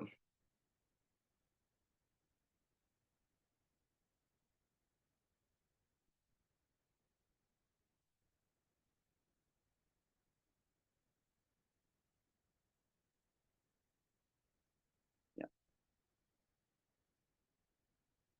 This is the article that I was talking about. So it talks about how teachers face a kind of a burnout due to the mundane clerical demands around us, documentation and all that. People are getting carried away by the course plans, the fast and slow learner documents that we have. And I would make a statement that AI would make all these things easy. And I'm experiencing it firsthand over the past 3 to 4 months, and how certain clerical demands which was terrorizing me is now becoming just like that task, thanks to chat gpt, I would say. These are certain issues, and curriculum adaptation from online to on campus classes, technology integration, and more importantly, the last point, privacy and security. And here I would pose the vulnerability of the teaching community, because there were cases in recent times where one teacher shared a Google form to the parents to collect some information. And somehow students did something. I'm not sure about how they were able to do it. I'm not a person who is associated with hacking and all that. They did something in such a way that if someone access the link and they click it, they go to some abusive sites, the sites which can lead up to file a kind of case against the teacher, a POXO kind of case against the teacher. Hope you understand the gravity of the issue. The teacher shared a Google form link, and somehow in between something is done. And when parents received it, many parents, when they clicked it, that led to an abusive site. And the teacher had to cut a very sorry figure. So privacy and security concerns, and when students are more smart in making use of all this, it's very easy to trap someone into something, or ignorance, or sometimes our own lack of knowledge about the use of technology, and lack of knowledge in terms of cyber security can lead into some trouble. So privacy and security, more importantly, I wanted to talk about the vulnerability of the teaching community, who always know we resist technological embracing technology, so we may lack some knowledge about technology, which can be the bliss for students, right? So our ignorance can be a bliss to them, the student community. So these are the challenges, and I would suggest the scholarly audience to add a few if you want to. So these are the things that I was able to think about when we shift from the online to on-campus classes after a 2 year or a 1.5 year break. So with technology growth, technology should make life fun, whereas in a leadership oriented, hierarchy oriented working context, technology is used to duplicate work. That article that I shared talks about how people are asked to maintain both soft and hard copy documents and all that, which is going back to pre-carbon copy days, right? The clerks those days are made to write 3 or 4 documents of the same thing, so that one gets spoiled, the other is safe. So the hierarchical, the power structure within institutions, demand people to work all the time. So sometimes redundant work becomes part and parcel of our academic journey as well. So with this, I move on to the next one. These are the challenges that I could think of. So that leads to the idea of, are we in for a battle? Are we in for a battle? The battle of the century being AI versus the human mind. Will teachers be replaced? So here I would like to quote one of the concluding statements, sentences by my guidance supervisor, Dr. John Shaker, when he wrote a paper about technology use in the English language classroom some 10 years ago. The concluding statement went on like this: no technology will replace teachers. Rather, teachers who do not use technology will be replaced by teachers who use technology. So that is the same thing which, when someone asked ChatGPT, will you replace human beings? ChatGPT, out of the 10 points that it gave, it said AI will not replace human work. Rather, AI will replace humans who do not embrace AI, do not embrace AI for productivity. That's something which we need to think about. If we are not embracing it, we'll be easily phased out. Easily phased out. That is the reality. That is the reality that stands in front of us. So teachers will not be replaced. So for not being replaced, what are we supposed to do? We should use AI to enhance ourselves and not to replace our intelligence. In some cases, no, we tend to use it to replace our intelligence. Rather, we can use that to enhance our productivity. We'll talk in detail about that. So henceforth, we are all cyborgs. We cannot say we have only the human natural instinct within us. We are half human and half dependent on machines, and hence the word cyborg comes into play. No, so our cognition is distributed. We have our own idea of human interactions, and also we depend on a lot of machines to construct knowledge in the contemporary context. So it's all about human AI interaction that's going to be the future. And resistance to technology is not new. When writing was slowly taking a part of academic discourses, the philosophers of that time resisted writing, saying it would erode into human memory. Writing would erode into human memory. So anything that is new is always resisted. But then the emerging new will always bulldoze the dominant and would push the dominant to the residual state. That has been the case. So those who resist will lag behind. Those who embrace it will go to the next level. And we must be careful of one fact here, that more often than not, people who embrace change advocate and argue against the change. That is a pattern you find in elitist discourses. People who use it will come out and say, oh, these things have come and it has eroded human productivity, it has spoiled quality. These are all statements made by people who are not big fans of democratization. We should have these in our minds whenever we find people talking against technological advancements. They are using it, I would suggest. They are using it, and you cannot deny the fact that that we don't use technology, but we hypocritically say, oh, these things have spoiled human existence, we are dehumanized, and all that narratives we find. Because quite often luxury is associated with the elite, and if it is democratized, people get jittery. That's something which we find in different narratives at different places. Okay, so the fourth or fifth industrial revolution, every industrial revolution, these kind of discourses were there, but then humans found new ways of living. And I'm sure even with the AI, see, the technology in itself, we should view that as something which liberates us. That's what I was telling, because without technology, I'm telling you, I'm making a statement here that there was no reward for good work. Only technology was able to reward good work. I do not know how many of you will agree with me. Some 10 years ago, Google came with the idea of Google glasses, but I was told by engineering enthusiasts that it did not pick up because the processors that Google glasses require were more advanced than the mobile phones of that time.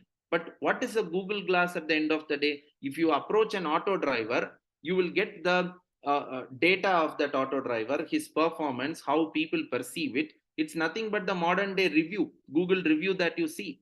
See, before that, there was no reward, I would say, for good work. It was limited. Those who were cunning, shrewd, cutthroat and all that, they were flourishing. And still it's happening. I do agree. Still it's happening. But then the idea of Google reviews and the technology tries to give some reward to good work, some reward to consistency. We should embrace these aspects of technology. Right? So at the end of the day, technology aims at making human life fun, right? So it aims at reduced inequality. It aims at a kind of I would say dignified labor. We should not cling on to the labor ideas of the past. People are there to serve me. There are people who would be serving them. That kind of hierarchy is we cannot completely eradicate, but the very thought that we cannot eradicate all this is the stumbling block to look into ways to eradicate these problems. So technology gives us a solution. It gives you solutions to many problems. If I get into this discussion, it will be of a more cultural criticism than a teaching learning discourse at this point in time. So I stop here. But the point is, we should not resist technology. That's what I'm trying to say. And then we should exploit to the maximum, harnessing it, making use of it before we get exploited. Before we get exploited is the idea, and ensure optimum use to manage time. I told you how chat gpt the certain things, kind of report writing or some drafting letters or drafting, the teachers of english department quite often are asked to write speeches for the administrators of the institution and all that, which can be time consuming. Now thanks to chat gpt you can do that. No, if you know to ask right probing questions, that is going to be the learning skill from now on. Knowledge is found everywhere. Who has the ability to pose better questions will get better results, right? The quality of responses we get from ChatGPT is based on the quality of questions we pose. So these are the things we need to teach to our students, and we should learn at the first place as well,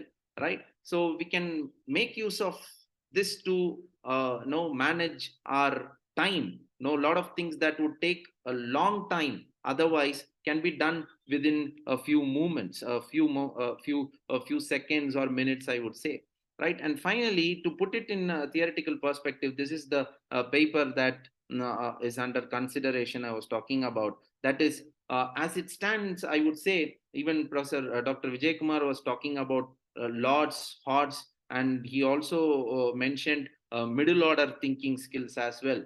Right. So now I believe we can leave lots to AI in our research endeavors, in our teaching learning endeavors. We can leave the lower order thinking skills, recalling, understanding, and all this to the AI, because easy access. I'll give you one personal example by the end of this talk as well, right? And we can spend that saved time on higher order thinking skills, evaluating, analyzing, and creating. That's something that I wanted to talk about. So I have the Bloom's taxonomy model. By this time, all teachers are familiar with it because our question papers, our syllabus, everything should be based on this. So I would say we can leave the lower order thinking skills to AI, and the saved time can be used. Not that I'll be sleeping because I got it done from ChatGPT or AI. We can use the saved time to analyze, evaluate, and create. That's what I meant by effective usage of time, productive usage of time, right? So moving on to the next one, AI in education is a transformative force. So we spoke about how to harness ethical and effective use of AI to solve the problems of the post-COVID classroom or the challenges posed by the post-COVID classroom. So I chose AI as a tool to bridge the gap between the problems and solutions. So let's look into the functions of AI, how it can be a transformative force in education. Personalized learning. Learners are empowered to be lifelong learners. That is, they can learn from any point in time, at any point in time, at any space, at any part of the world. So the traditional idea of teacher teaching them is slowly being removed. And this is not a threat to our existence. Don't worry. Dr. Vijay Kumar was also talking about the era of consumption of knowledge is done. Now is the era of co-constructing knowledge. If we don't visualize ourselves as co-constructors of knowledge, we will also be replaced. So we should look into ways to construct content for learning, because learning is going to be personalized. Anyone can learn from at any point in time, from any space, on their own. 70% of our learning will be personalized.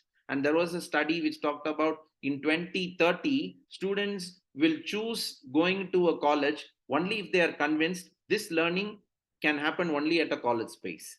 If they believe that this learning is possible with an AI interface, they may not choose an academic space. So we need to create content which is more critical in nature. That is, what are all the skills? When I asked ChatGPT, what are all the skills which a teacher can possess, which would make the teacher irreplaceable even in the AI dominated context? It talked about the human touch and also critical thinking skills, asking questions to existing models, existing frameworks, existing perceptions, challenging our own perceptions to frame new modules. So critical thinking skills play a very vital role, I tell you. So we must visualize ourselves as co-constructors of knowledge. I move on quickly. Yes, AI gives immediate feedback, enhanced engagement, because we spoke about the problems of engaging our audience, and that is our post audience, our own students who are not in our class by choice, but by force. We must agree to it. Data driven insights, it gives control over data, and it gives you pertinent modules to choose, or pertinent methodologies that can be used based on the data gathered from our learners. Language learning apps, there are many. I would list a few here in this presentation as well. Chatbots for student support. Of course, we were talking about ChatGPT, but the problem is we had a path-breaking idea called submission papers. I think many private universities are exploring that. Almost if a PG course has got six courses in a semester, 3 or 4 are submission papers, which means they don't have an end of semester written examination. They are supposed to submit a portfolio, a presentation, or a term paper, which would lead to a published paper later. But then, just because ChatGPT came into use last year, many of these courses are afraid. They are afraid to continue these courses as submission papers. But this is like going back. Just because ChatGPT has come, we should not resist submission papers. Is something which I believe in, because we can conduct AI based assessments, right? Everyone has access to AI. Fine, you give an essay topic and let them ask probing questions, and we can assess which essay is better.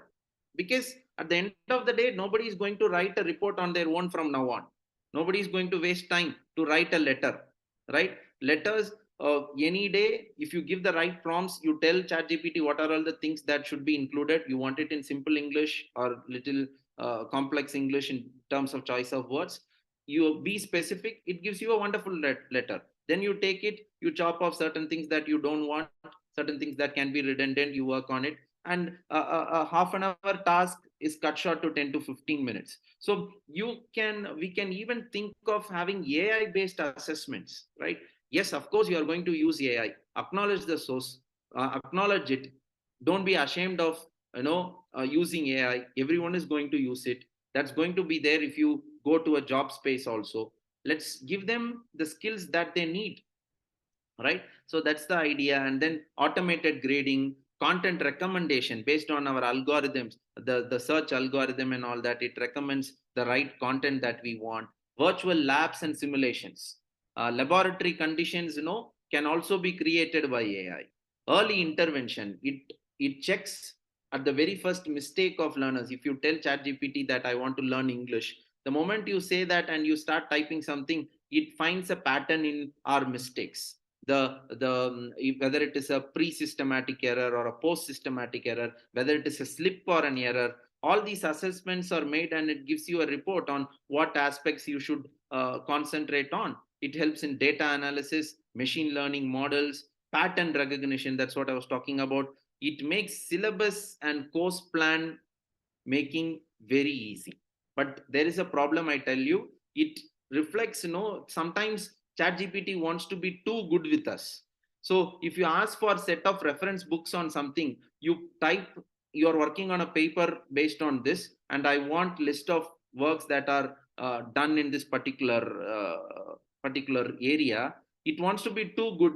It creates titles on its own which does not exist. This also happens, I should acknowledge. So we should spend some time to find out the authenticity of ChatGPT also. There is a possibility of bias when you collect information from ChatGPT, because it recycles information from different sources. So checking for authenticity still holds good, still holds good. And I would say AI is for smart people.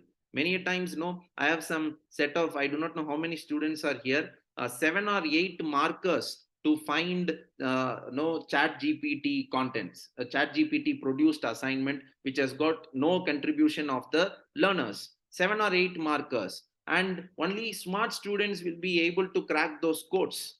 And I tell my students, once you graduate, I'll tell you using what ways I find out whether it's a chat GPT product or you have something to say. Even if it is a chat GPT product, bring it to me and tell me what is your contribution to the field of scholarship or knowledge, right? For example, the order of the day today is they take something from chat GPT, they put it in paraphrase tool and then give it to you. So it appears mechanical. With few insights we can easily find out, right? And for example, once there was an instance where some words are foreign to me, or for example, you can mark down ensconced. This was the word used in a restaurant feature article. That was the assignment given to someone. I found this word ensconced, which was new to me. When I went to the dictionary, I understood it is settling comfortably in a place. So if you ask the student, how did you land in this word? No, how did you landed up using this word? Then you'll understand. You'll understand it's chat GPT and paraphrase. So using such words is not a crime. At least they should learn it. At least they should learn it through that means is my concern. And robotic research assistants to write literature reviews. It's a separate topic. We can be talking about it for a day long. Data visualization. Data is presented in such a way that you visualize and you get into interpretation very quickly. It gives you data at a very presentable, very acceptable, and also a very engaging way, so that we can straight away get into the interpretation part.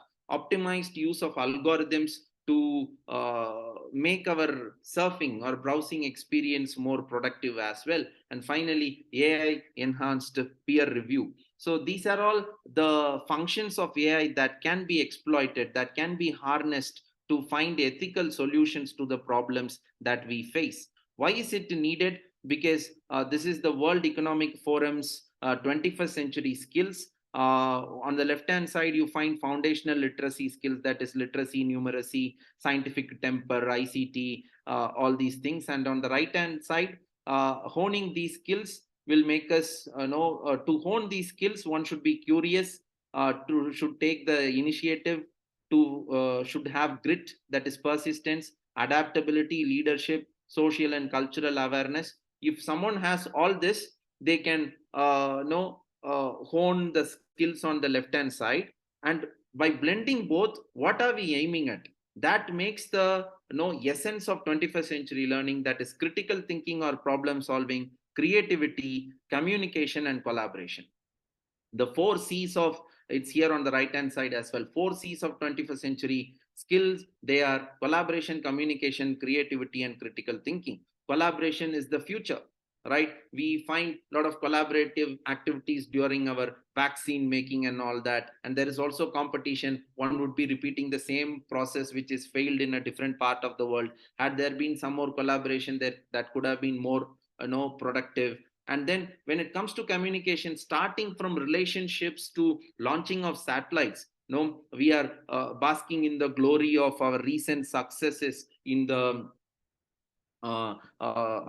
space research and advancements as well. If at all we remember, when Chandrayaan-2 failed, the ISRO chairman, then the first message he gave was, we lost communication with our lander, right? And this time, when the Chandrayaan-3 was on the orbit, they were able to establish contact with the previous satellite, that is Chandrayaan-2, that was there in the orbit. So communication from rocket launching satellites to our ordinary mundane aspects of life plays a very vital role at any point in time. So then I would place critical thinking. Only critical thinkers can be creative. That's going to be the key skill for the future. If we are not teaching ourselves and also our students to question, right, to be suspicious about the perceptions that are given to us, if we are not teaching ourselves and our students the essence of questioning, we will not be able to create a creative group. We'll only be creating sheeple, which is like sheep and people together. That comes with bandwagon fallacy. One sheep goes and rest all is following. So critical thinking should be part and parcel of our academic discourse, or else it would be like an artificial lobotomy. If science people are here, they might know what lobotomy is. It's an illegal medical practice which is not in use now. A drilling is done near the eye so that the frontal cortex of an individual is inactive. So if the frontal cortex of the brain is inactive, we are not critical. We only take orders. You sit, when someone asks us to sit, we sit. When someone asks us to stand, we stand. We won't ask, why should I stand? Why should I sit? Right? So this is a punishment given to critical thinkers during revolutions, especially French Revolution. If someone is being critical, he would sensitize the masses, which is only following the bandwagon. So this was a punishment given to critical thinkers, which is not a legal medical practice today, but sometimes our modern, educational system is practicing a kind of lobotomy, finger on your lips or something, don't ask questions, or these are all artificial ways of using, lobotomy in practice. So critical thinking we should be ready to take questions and also ask questions. Say, for example, students are not allowed to take notes in a laptop or an iPad in a conventional setting, right? The rationale given is, at the end of the day, they are supposed to write a 3-hour examination on paper. So they should also get used to writing. So tell them not to take notes in an iPad or a laptop. So I, as a employee, I made this statement in the classroom. This is the rationale. Being ignorant of a response that I would receive, I was saying the rationale behind asking you to write on note is not because of something which is rigid. Rather, at the end of the day, you have a 3-year exam for certain papers. You should sit and write. One of the girls in the class said, I'm still writing. Maybe I'm using an iPad, but I write using a pen, right? So these are, we should be ready to take such critical perspectives into real life setting to understand. So critical thinking is going to be the skill which is going to make the difference, because knowledge is found everywhere. It is accessible to everyone. One who asks the right questions will get the right answers, and she or he will be the person who will be able to create new modules in any fields of study. So these 4 we should have it in mind, collaboration, communication, creativity, and critical thinking. So that makes the 21st century literate. Maybe Alvin Toffler spoke about it some, I would say, a century ago, but then it still holds good. The illiterate of a 21st century, now literates are calculated. If they can read and write their name, they are literates. But Alvin Toffler said, if an illiterate of a 21st century will not be those who cannot read and write, but those who cannot learn, unlearn, and relearn, right? This involves critical thinking. I've learned something, my family taught me something, people around me taught me something, but if I question those existing knowledges, I find inconsistencies, I find gaps. So it's time to unlearn and relearn, right? So these are the ways through which we can cope with the changing times, harnessing the power of technology as well. One example I find here, right? This is something which I found on the 1st of April when I was traveling along with my wife to conduct a workshop on AI and English language teaching. Both of us were resource persons there, and this was the news item I saw on our way to that place in a train. So this 23-year-old Texas youth earned 28 lakh using ChatGPT. What did he do? When it was launched in November 2022, he sat 2-3 weeks on it to find out what are all the possible outcomes of ChatGPT, how it can add productivity to human beings. And he gave a course in Udemy. Professor was talking about using Udemy platform. So 20,000 people ranging from the age 16 to 60 enrolled the course. So he made 28 lakhs, right? I'm not talking about money earning part. So if we are not embracing technology, those who embrace it will go to the next level. By the time we resist and then we embrace technology will go to the next level. We'll be lagging behind. So this is one example of that particular aspect. So this leads to, maybe I'll try to complete it in 10 minutes. I'm sorry. I'm really sorry. I'm taking more time. I started around 7:10 and it's 8 o'clock now. Please, organizers, let me know if I can go some 10 minutes from now. Can I? Yes, sir. Yes, sir. Yeah, and then I'll take few questions as well. So, leveraging ChatGPT in education and research, we can use that as a virtual teaching assistant.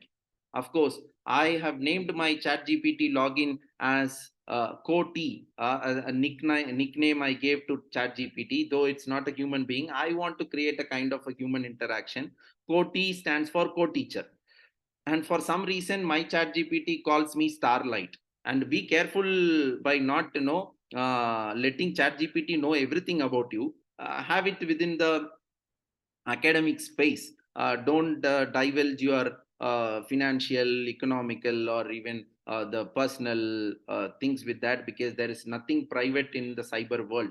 We had a course called Reading Cyberspaces, Private and Public. And one of the students in the first class said, the course title is Reading Cyberspaces, and why there is private? Anything that is done in cyberspace is public only. Why do you have the word private? Right? So we must be careful about that aspect. But then I find it, as a co-teacher these days, the module assessments, what are all the assessments I can give? I at least ask at least 30-40 questions per day, I would say. So it helps in homework assistance of the learners. And language learning, it can be a language teacher correcting your, I have a few examples in the next slides to show as well. Essay, email, letter, and report writing and all that. So in my to-do list one day, I had a letter that should be given by my campus director in support of some research grant that I should be conducting the research in the campus. So I had some 15 to 20 minute time slot for that letter writing. Then on my way back to home, I thought, why don't I use ChatGPT for this? The task was done in 2 to 3 minutes. So I sat on it, some 5 minutes, I made some changes. I saved 10 minutes, right? So when we are worried, bogged down by clerical demands that are forcing us to be really frustrated, use ChatGPT to face such a situations is something I wanted to tell you today, right? Probably most of you are already using it. I'm here to share my story as well, right? Research assistance, accessible learning materials, revision and test preparation, literature review. Traditionally, a literary scholar or any scholar for that matter would take 6 months or 1 year to do a literature review. By the time you complete it, that literature would have been old. But AI tools, especially Talk to Books, a Google tool, we have Talk to Books, no? All these helps us to complete, gathering of information within few searches. Maybe within a week, you can gather information, and the same time you can use on critical thinking, asking questions to those texts. What is said, what is not said? If something else is said, why is it said so? So you can find inconsistencies. That will be your finding of your literature review.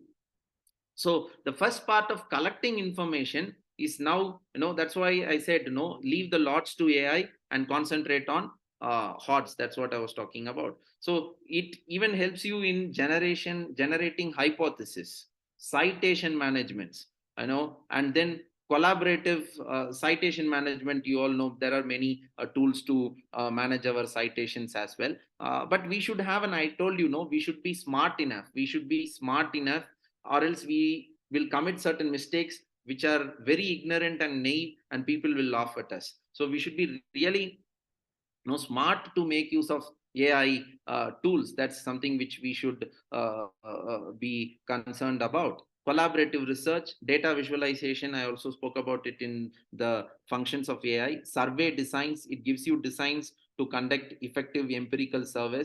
And research grant proposal writing, I included it because I am not ashamed of saying this. And during the introductory part, when Harish was introducing me, he talked about me being a recipient of the TOEFL research grant for this year, $7,500, right? And every year, some 2 or 3 around the globe are announced as the recipients of TOEFL's research practitioner grant.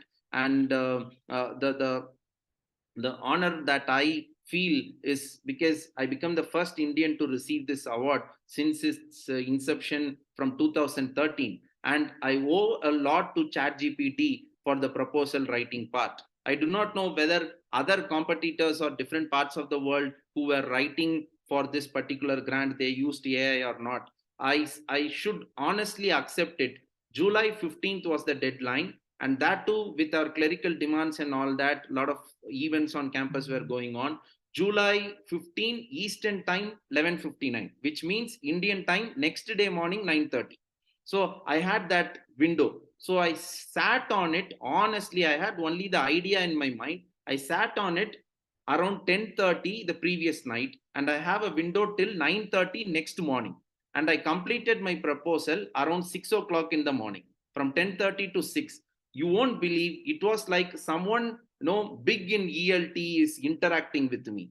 So I asked, what are all the challenges faced by, see, imagine you should know the challenges faced by Indian students who are aspiring for TOEFL IBT to prepare a proposal of this kind. How much time it will take for you to analyze the challenges, and finally you will find some 10 generic challenges. Now AI gives you at stroke of seconds. So I asked, what are all the challenges faced by Indian TOEFL IBT aspirants in reading, in writing, specific? And then I asked, within this micro skills of speaking, what do they find? What is that they look for? What is that the rubrics talk about? And what are all the ways to enhance? I had collaborative learning as a strategy in my mind. So how I can exploit collaborative learning to prepare for TOEFL IBT exams? And what are all the sophisticated new statistical tools that I can use to compare data from two different sets? All these, I was just probing ChatGPT like anything, and then I wrote a 600-word proposal along with the timeline, survey, the budget, everything. I got insights from ChatGPT, right? And because of ChatGPT's advent this time, TOEFL went to the next level of conducting an interview for the shortlisted candidates, and the interview went on for 1 hour to 1 hour 15 minutes. The previous day, they shared some 25 questions which we should be ready with, 20 to 25 questions. And again, AI helped me in preparing for those questions as well. So if you have a clear-cut vision, if you have critical thinking skills, if you have the penchant for flair for creative, evolving, creating modules, AI is the future. Embrace it. Right? I'm not saying that there will be many people, who would have been working on it for with taking I'm not taking anything away from their hard work or so, but within one day I was able to pull it off. And it's not because of my prowess, but the embracing AI was the key ingredient in this aspect. So I'm someone who wants to I want to share it with the scholarly audience, because it's not about maintaining secrecy. As many times in the Indian medical context, we have traditional doctors who do not pass on their knowledge to others because of the secrecy we have. Let's be transparent, and let us acknowledge, any day you can also use ChatGPT, but both of us, if we end up in a task, you will not be producing a similar content like mine, because my way of probing ChatGPT is different from your way of probing ChatGPT. So I'm not afraid about that. So I want more productiveness from our teaching community, so everyone can make use of it. That's the reason why I'm disclosing how I embraced ChatGPT to write a proposal. Right? Nothing wrong in it. We can acknowledge it. And even Dr. Vijay Kumar was talking about in that lecture I was mentioning, referring to, where he said these days these indexed journals, Scopus indexed journals, ask for the AI's contribution in our paper. Right? AI's contribution in the paper, which means how we have used AI to come up with this discourse, because everyone knows people use AI. Let's be ready to define how we used it. So where are we in the paper, and what is AI's contribution? If you classify it, it will be like you'll be using AI in lower order thinking skills and asking questions to the problems it gives, asking questions to yourself how we can make a difference. In higher order thinking skills, you will find the human aspect. Right? So these are things that I wanted to share with you. And these are some of the examples of how ChatGPT can be a language partner. So you can ask ChatGPT, can you give me some examples of English idioms, What's the difference between there, and they are? And then can you correct this sentence? Me and my friend is going to the movies. It will be, giving you instant feedback. Can you suggest some English books for beginners and things of that kind? And optimum use of ChatGPT, asking pertinent questions for quality answers, adjusting the language level, creating lesson plans using OBE. This is big headache, no? Outcome-based education, you should map with K levels. You should be able to map with the course outcomes. What's that? Program specific outcomes and all that. I tell you today, I can create course plan within 15 minutes thanks to ChatGPT. Anyone who uses it, maybe you are more proficient with that, you'll be creating it within 10 minutes. Earlier, a course plan using outcome based education will take at least a week. You should sit for some time, think about it. What are learning outcomes? What are objectives? How learning outcomes are mapped with the course outcomes? How it is mapped with the vision mission statement of the institution? All that, if you feed it, ask probing questions one after the other, and to map with LRNG goals. That's also there, no? LRNG, local, regional, global, national and global goals. It will map every unit with these goals as well. And now they are asking for SDGs, sustainable development goals. Which are all the sustainable development goals out of the 17 by United Nations? Where do you map this course? Everything is done meticulously. You should be able to ask the better question. So you might ask, what is the difference between knowledgeable and not knowledgeable? Someone who is not knowledgeable can create a better course plan within 1 hour. Of course, that's going to be the future of technology. That is democratization. Only those who can ask pertinent questions will have an edge. That's going to be the future. Even if we like it or not, that's going to be the future. So learn to ask more pertinent, probing, intriguing questions, right? So you can make a screenshot or click. These are the tools, that are used for language learning, mostly or AI based apps.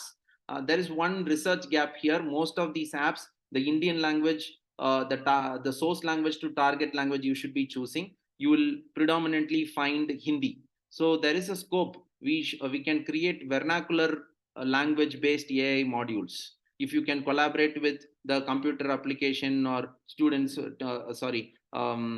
students from data science and machine learning, teachers from those domains, we can collaborate and create language learning apps which has the vernacular languages of your own vernacular languages as the first language, so with which you can learn English. So there is a scope as well. So ethical concerns, of course, originality, right? Transparency, authenticity. I was talking about negotiating bias, because ChatGPT can also be biased. It will be sometimes too good to you. It will suggest you texts which are not existing. So you should be smart enough to find out what is authentic and what is not, for which diverse reading and thinking is needed. ChatGPT user or an AI user, if that person is an overnight user, you will surely find out the content from by reading it at the first or second instance, I would say. So it is all about exposing yourself to diverse contents and thinking, so that you will be able to extract the information that you want, the knowledge that you want to create, acknowledging the sources, equity in access. That's my cup of tea, I would say. Democratizing the power of education, unleashing the power of education, so that you cannot stop it.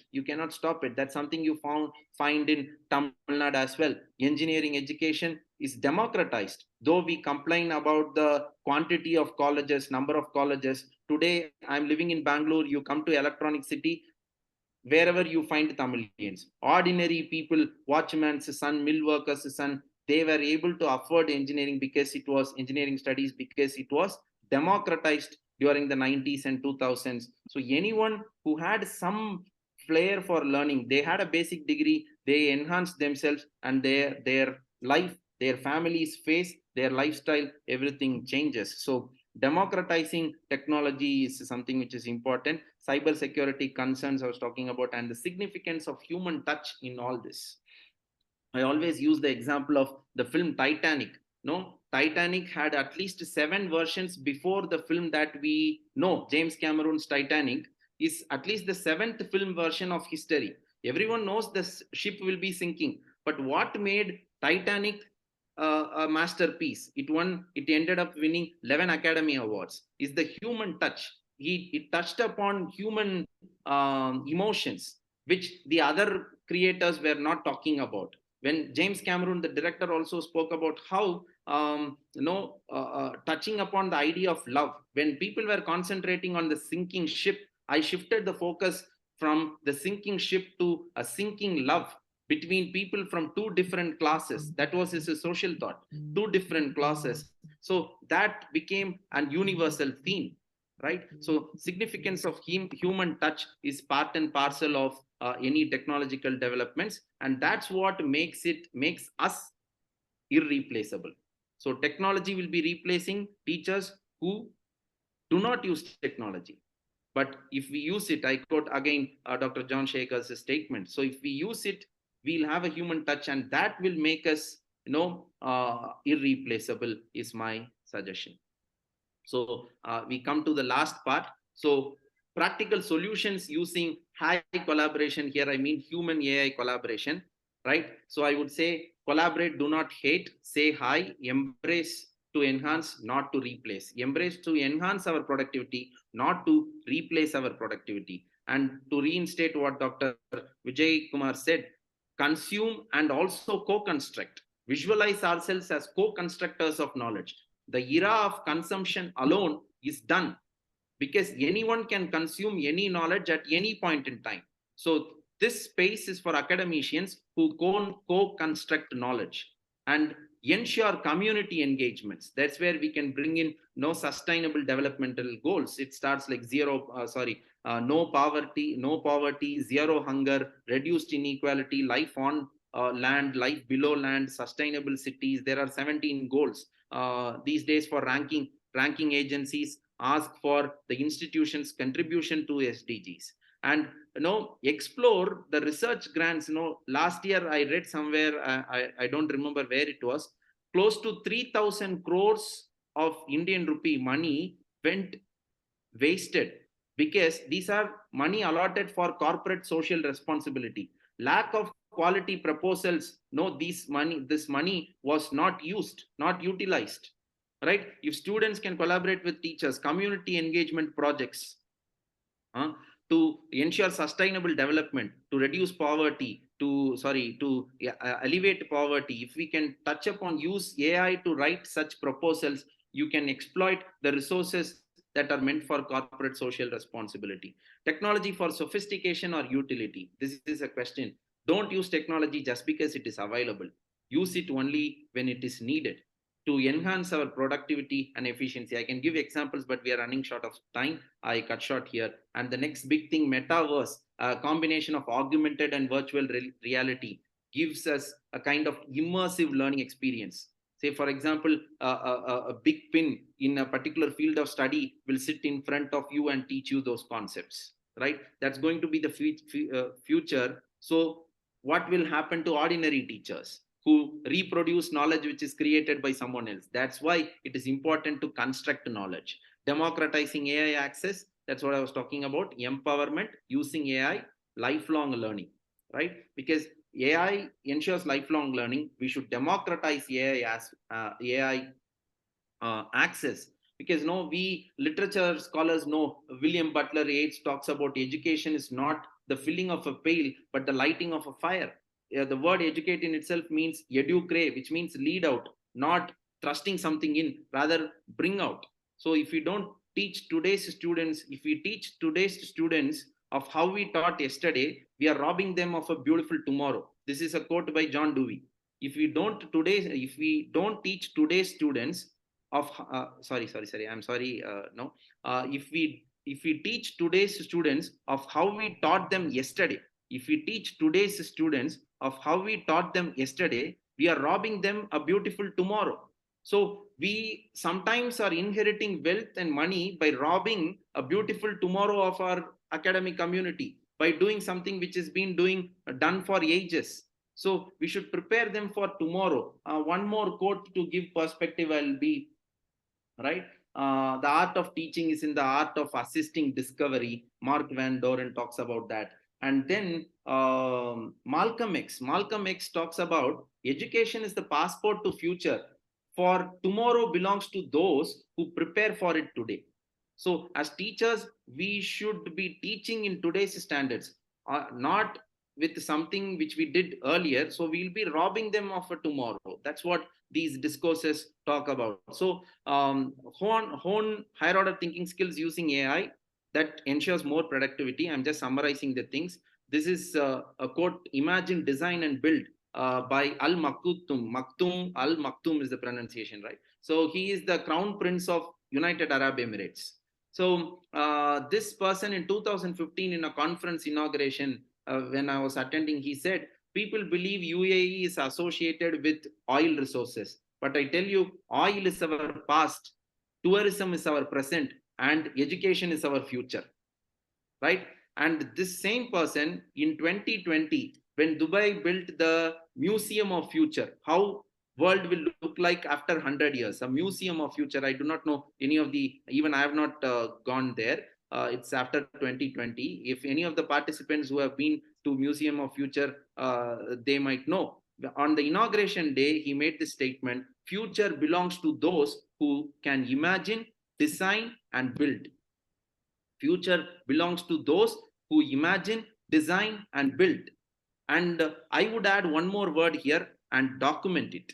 Documentation is an essential part of human memory. Even I was a biggest, critique of documentation because of redundant work. In the previous institution I worked, people used to call me anti-documentarian. But now, no, we challenge our own perceptions. I understand, right? Sugar was invented by human beings. The use of sugar was invented some 8,000 years ago. Had we not documented it, it would not have come to this point in time. So documentation is a process, is a part of it. Let's not make it more tedious. The problem with administrations today is they make documentations redundant and tedious. So if we make effective use of AI, it can be part, while doing, you can document it. Doing something is also documentation, right? The next important thing, acquire digital literacy skills in the era of post-truth, because there is information explosion that leads to information anxiety in this age of watching, right? Today, if I share something, my students would believe in it if they think, okay, if this person shares something, that should be some authenticity. So am I responsible to what I share?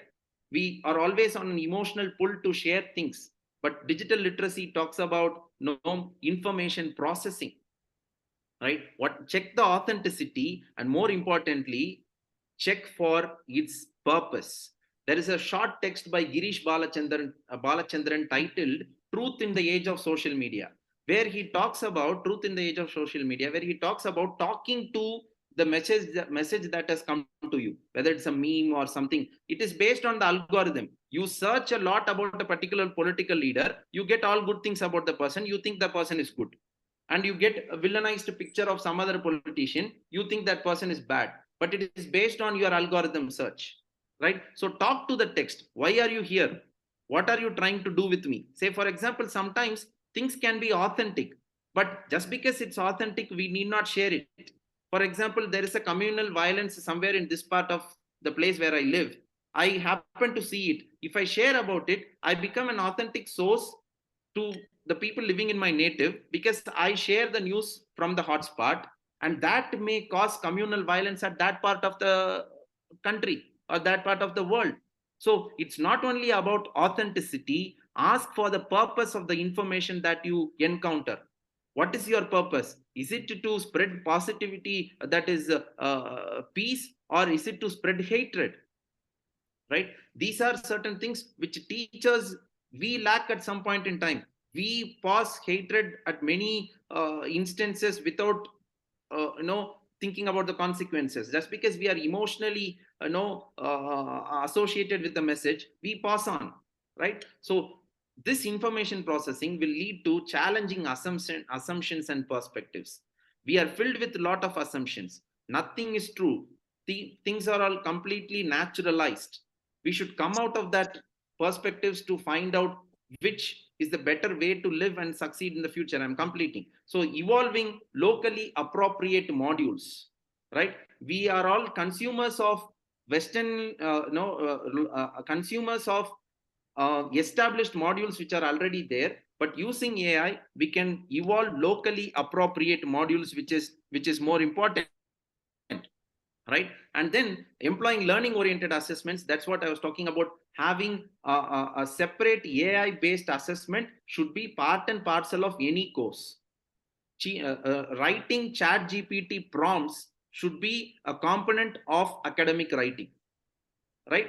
Because knowledge is already there. As I said, only those who are asking better questions will get better outputs. So we should teach better writing of prompts. That should be part of our academic writing, right? So we can have one AI based assessment component in all our continuous internal assessments. Okay, use ChatGPT, acknowledge it, and bring the best out of it, right? And the most important thing, contra-disciplinary research. Professor Majumdar talks about this word, contra-disciplinary. He used it even in 2017. Next thing after multidisciplinary, contrasting disciplines coming together. Machine learning, AI, MCA, data science students coming together with literature students, language students. This is to explore the unexplored, because the suspicion is an investment for an academic entrepreneur, right? We should use suspicion as an investment to explore the unexplored using contra-disciplinary research. These are all some of the practical solutions I can think of using human AI collaboration. So here we move on to the last part. I record my thanks. I'm sorry, I took close to 1 hour, 20 minutes. The organizers, SRM Ramapuram campus, the Lavender Literary Club, faculty, support staff and students, obviously the scholarly audience, the number is around 100 patiently listening. I believe they are listening. Thanks to them. And then teachers, colleagues, and other sources of inspiration. Every time I acknowledge, I'm nothing without my teachers and nothing without my friends and colleagues as well.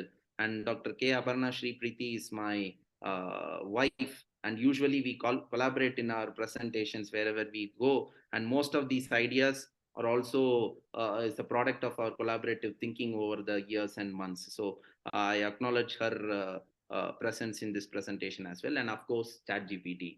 That is officially my information partner. Yeah. So thank you. To ponder with, technology will not replace us. Rather, it is the technology which replaces itself, thanks to human intelligence. So whenever technology replaces itself, let's not get bogged down, embrace it and move on to the next level. Thank you. Thank you. Thank you so much, sir. I think it is too good to be questioned. You have given almost everything. No. Questioning should be part and parcel of any critical inquiry. Very, very clear presentation, sir, with a very practical suggestion that AI cannot be done away with and how to use it sparingly. Thank you so much, sir, for your deliberation. Thank you. Participants, thank you for your patience. Just a few seconds, I'll be posting the feedback link. Before we wind up the session, I request my colleague, Dr. Abhirami, to propose vote of thanks. Rema, ma'am? Nagamani, just one few moment. words? Yeah. Just a moment, Nagamani. I'm not able to turn on my video for some technical, I don't know, some technical issues. Okay, but I would like to, from Yes, the ma'am. bottom of my heart, express my thanks to both the speakers. My God, it was just mind-boggling and amazing, because so much of information, sir. I think we have to revisit all your slides once again, and then I think we have to take in probably what is immediately essential for our classes and incorporate them. And slowly, I think we can do all that you have said. We can do it only slowly over a period of time. So that was extremely wonderful, the way I think both the speakers have given so much of information, and you are still having so much to say, and we are extremely sorry that we are not able to give more time to both the speakers today. I'm sure the 115 or 120 audience present here is testimony to how interesting your addresses have been. So thank you so much from SRM Ramapuram and also our MOU partner Lavender Literary Club. Thank you so much, sirs. So I would like to personally thank Dr. Vijay Kumar and Dr. Jiresh. Thank you. Thank you. Sorry, there's one insight question on prompt writing guide. There are many courses in Udemy also about writing prompts in the modern context. So you can explore it. And if possible, I'll also share a few in a different context. Thank you. Thank you. Yeah.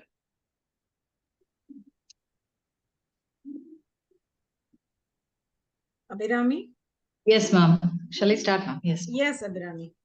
Yes, ma'am. So eminent speakers of today's FDP, Dr. S. Vijay Kumar, Assistant Professor, Department of English, B.S. Abdul Rahman Crescent Institute of Science and Technology, Deemed University, Chennai, and Dr. Jehosan Jiresh, Assistant Professor, Department of English and Cultural Studies, Christ, Deemed to be University, Bengaluru, India, and faculty members from various institutions. I'm feeling honored to propose the vote of thanks during the first day of this 6-day FDP, jointly organized by Department of English and Foreign Languages, SRM Institute of Science and Technology, and Lavender Literary Club, India. I hope that all of us have enriched our knowledge to the next level after listening to today's speakers. It was very knowledgeable, coupling all the different areas of teaching. As we are towards concluding the day one session, I thank our resource persons for today's session, Dr. S. Vijay Kumar, who spoke on the topic Andragogy to teach online, and Dr. Jehosan Jiresh, who spoke on the topic navigating post-COVID classroom challenges, harnessing artificial intelligence for effective and ethical solutions. Their thorough deliberations on some of the current pedagogical directions, which will definitely help us in our teaching career. I express my profound thanks to our management for their constant encouragement in organizing this FDP. I thank our Dean, SRM College of Engineering and Technology, and our Head of the Department, Dr. B. Rema, for organizing and convening this 6-day faculty development program. My sincere thanks to the Lavender Club, India. Only with their collaboration, we are able to witness the success of this FDP during the first day. And last but not the least, I thank all my colleagues and friends, teachers, and the entire team in spending their most precious time and energy to join for this faculty development program. Thank you all. Yes, ma'am. Over to you, ma'am.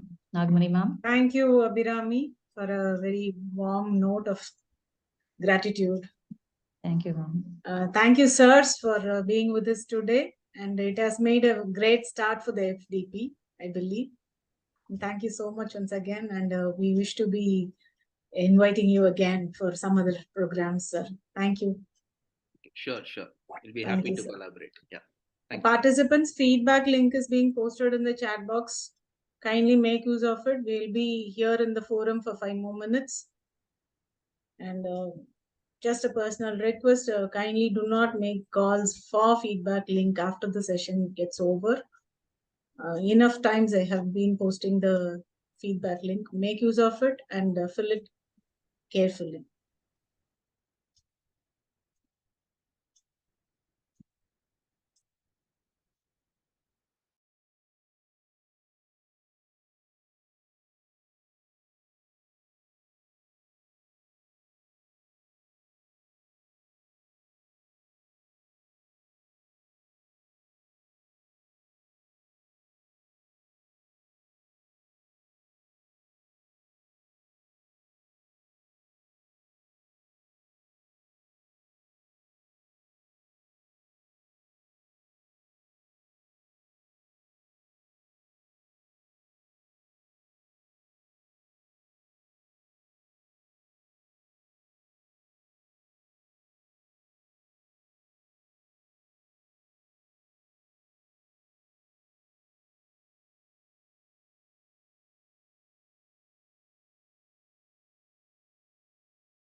Participants, kindly do not ask for feedback links after the session is closed. I hope you will be understanding enough. Thank you so much for your cooperation and participation.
Participants, I hope everybody has filled the feedback form. The meeting might be closed in a few minutes.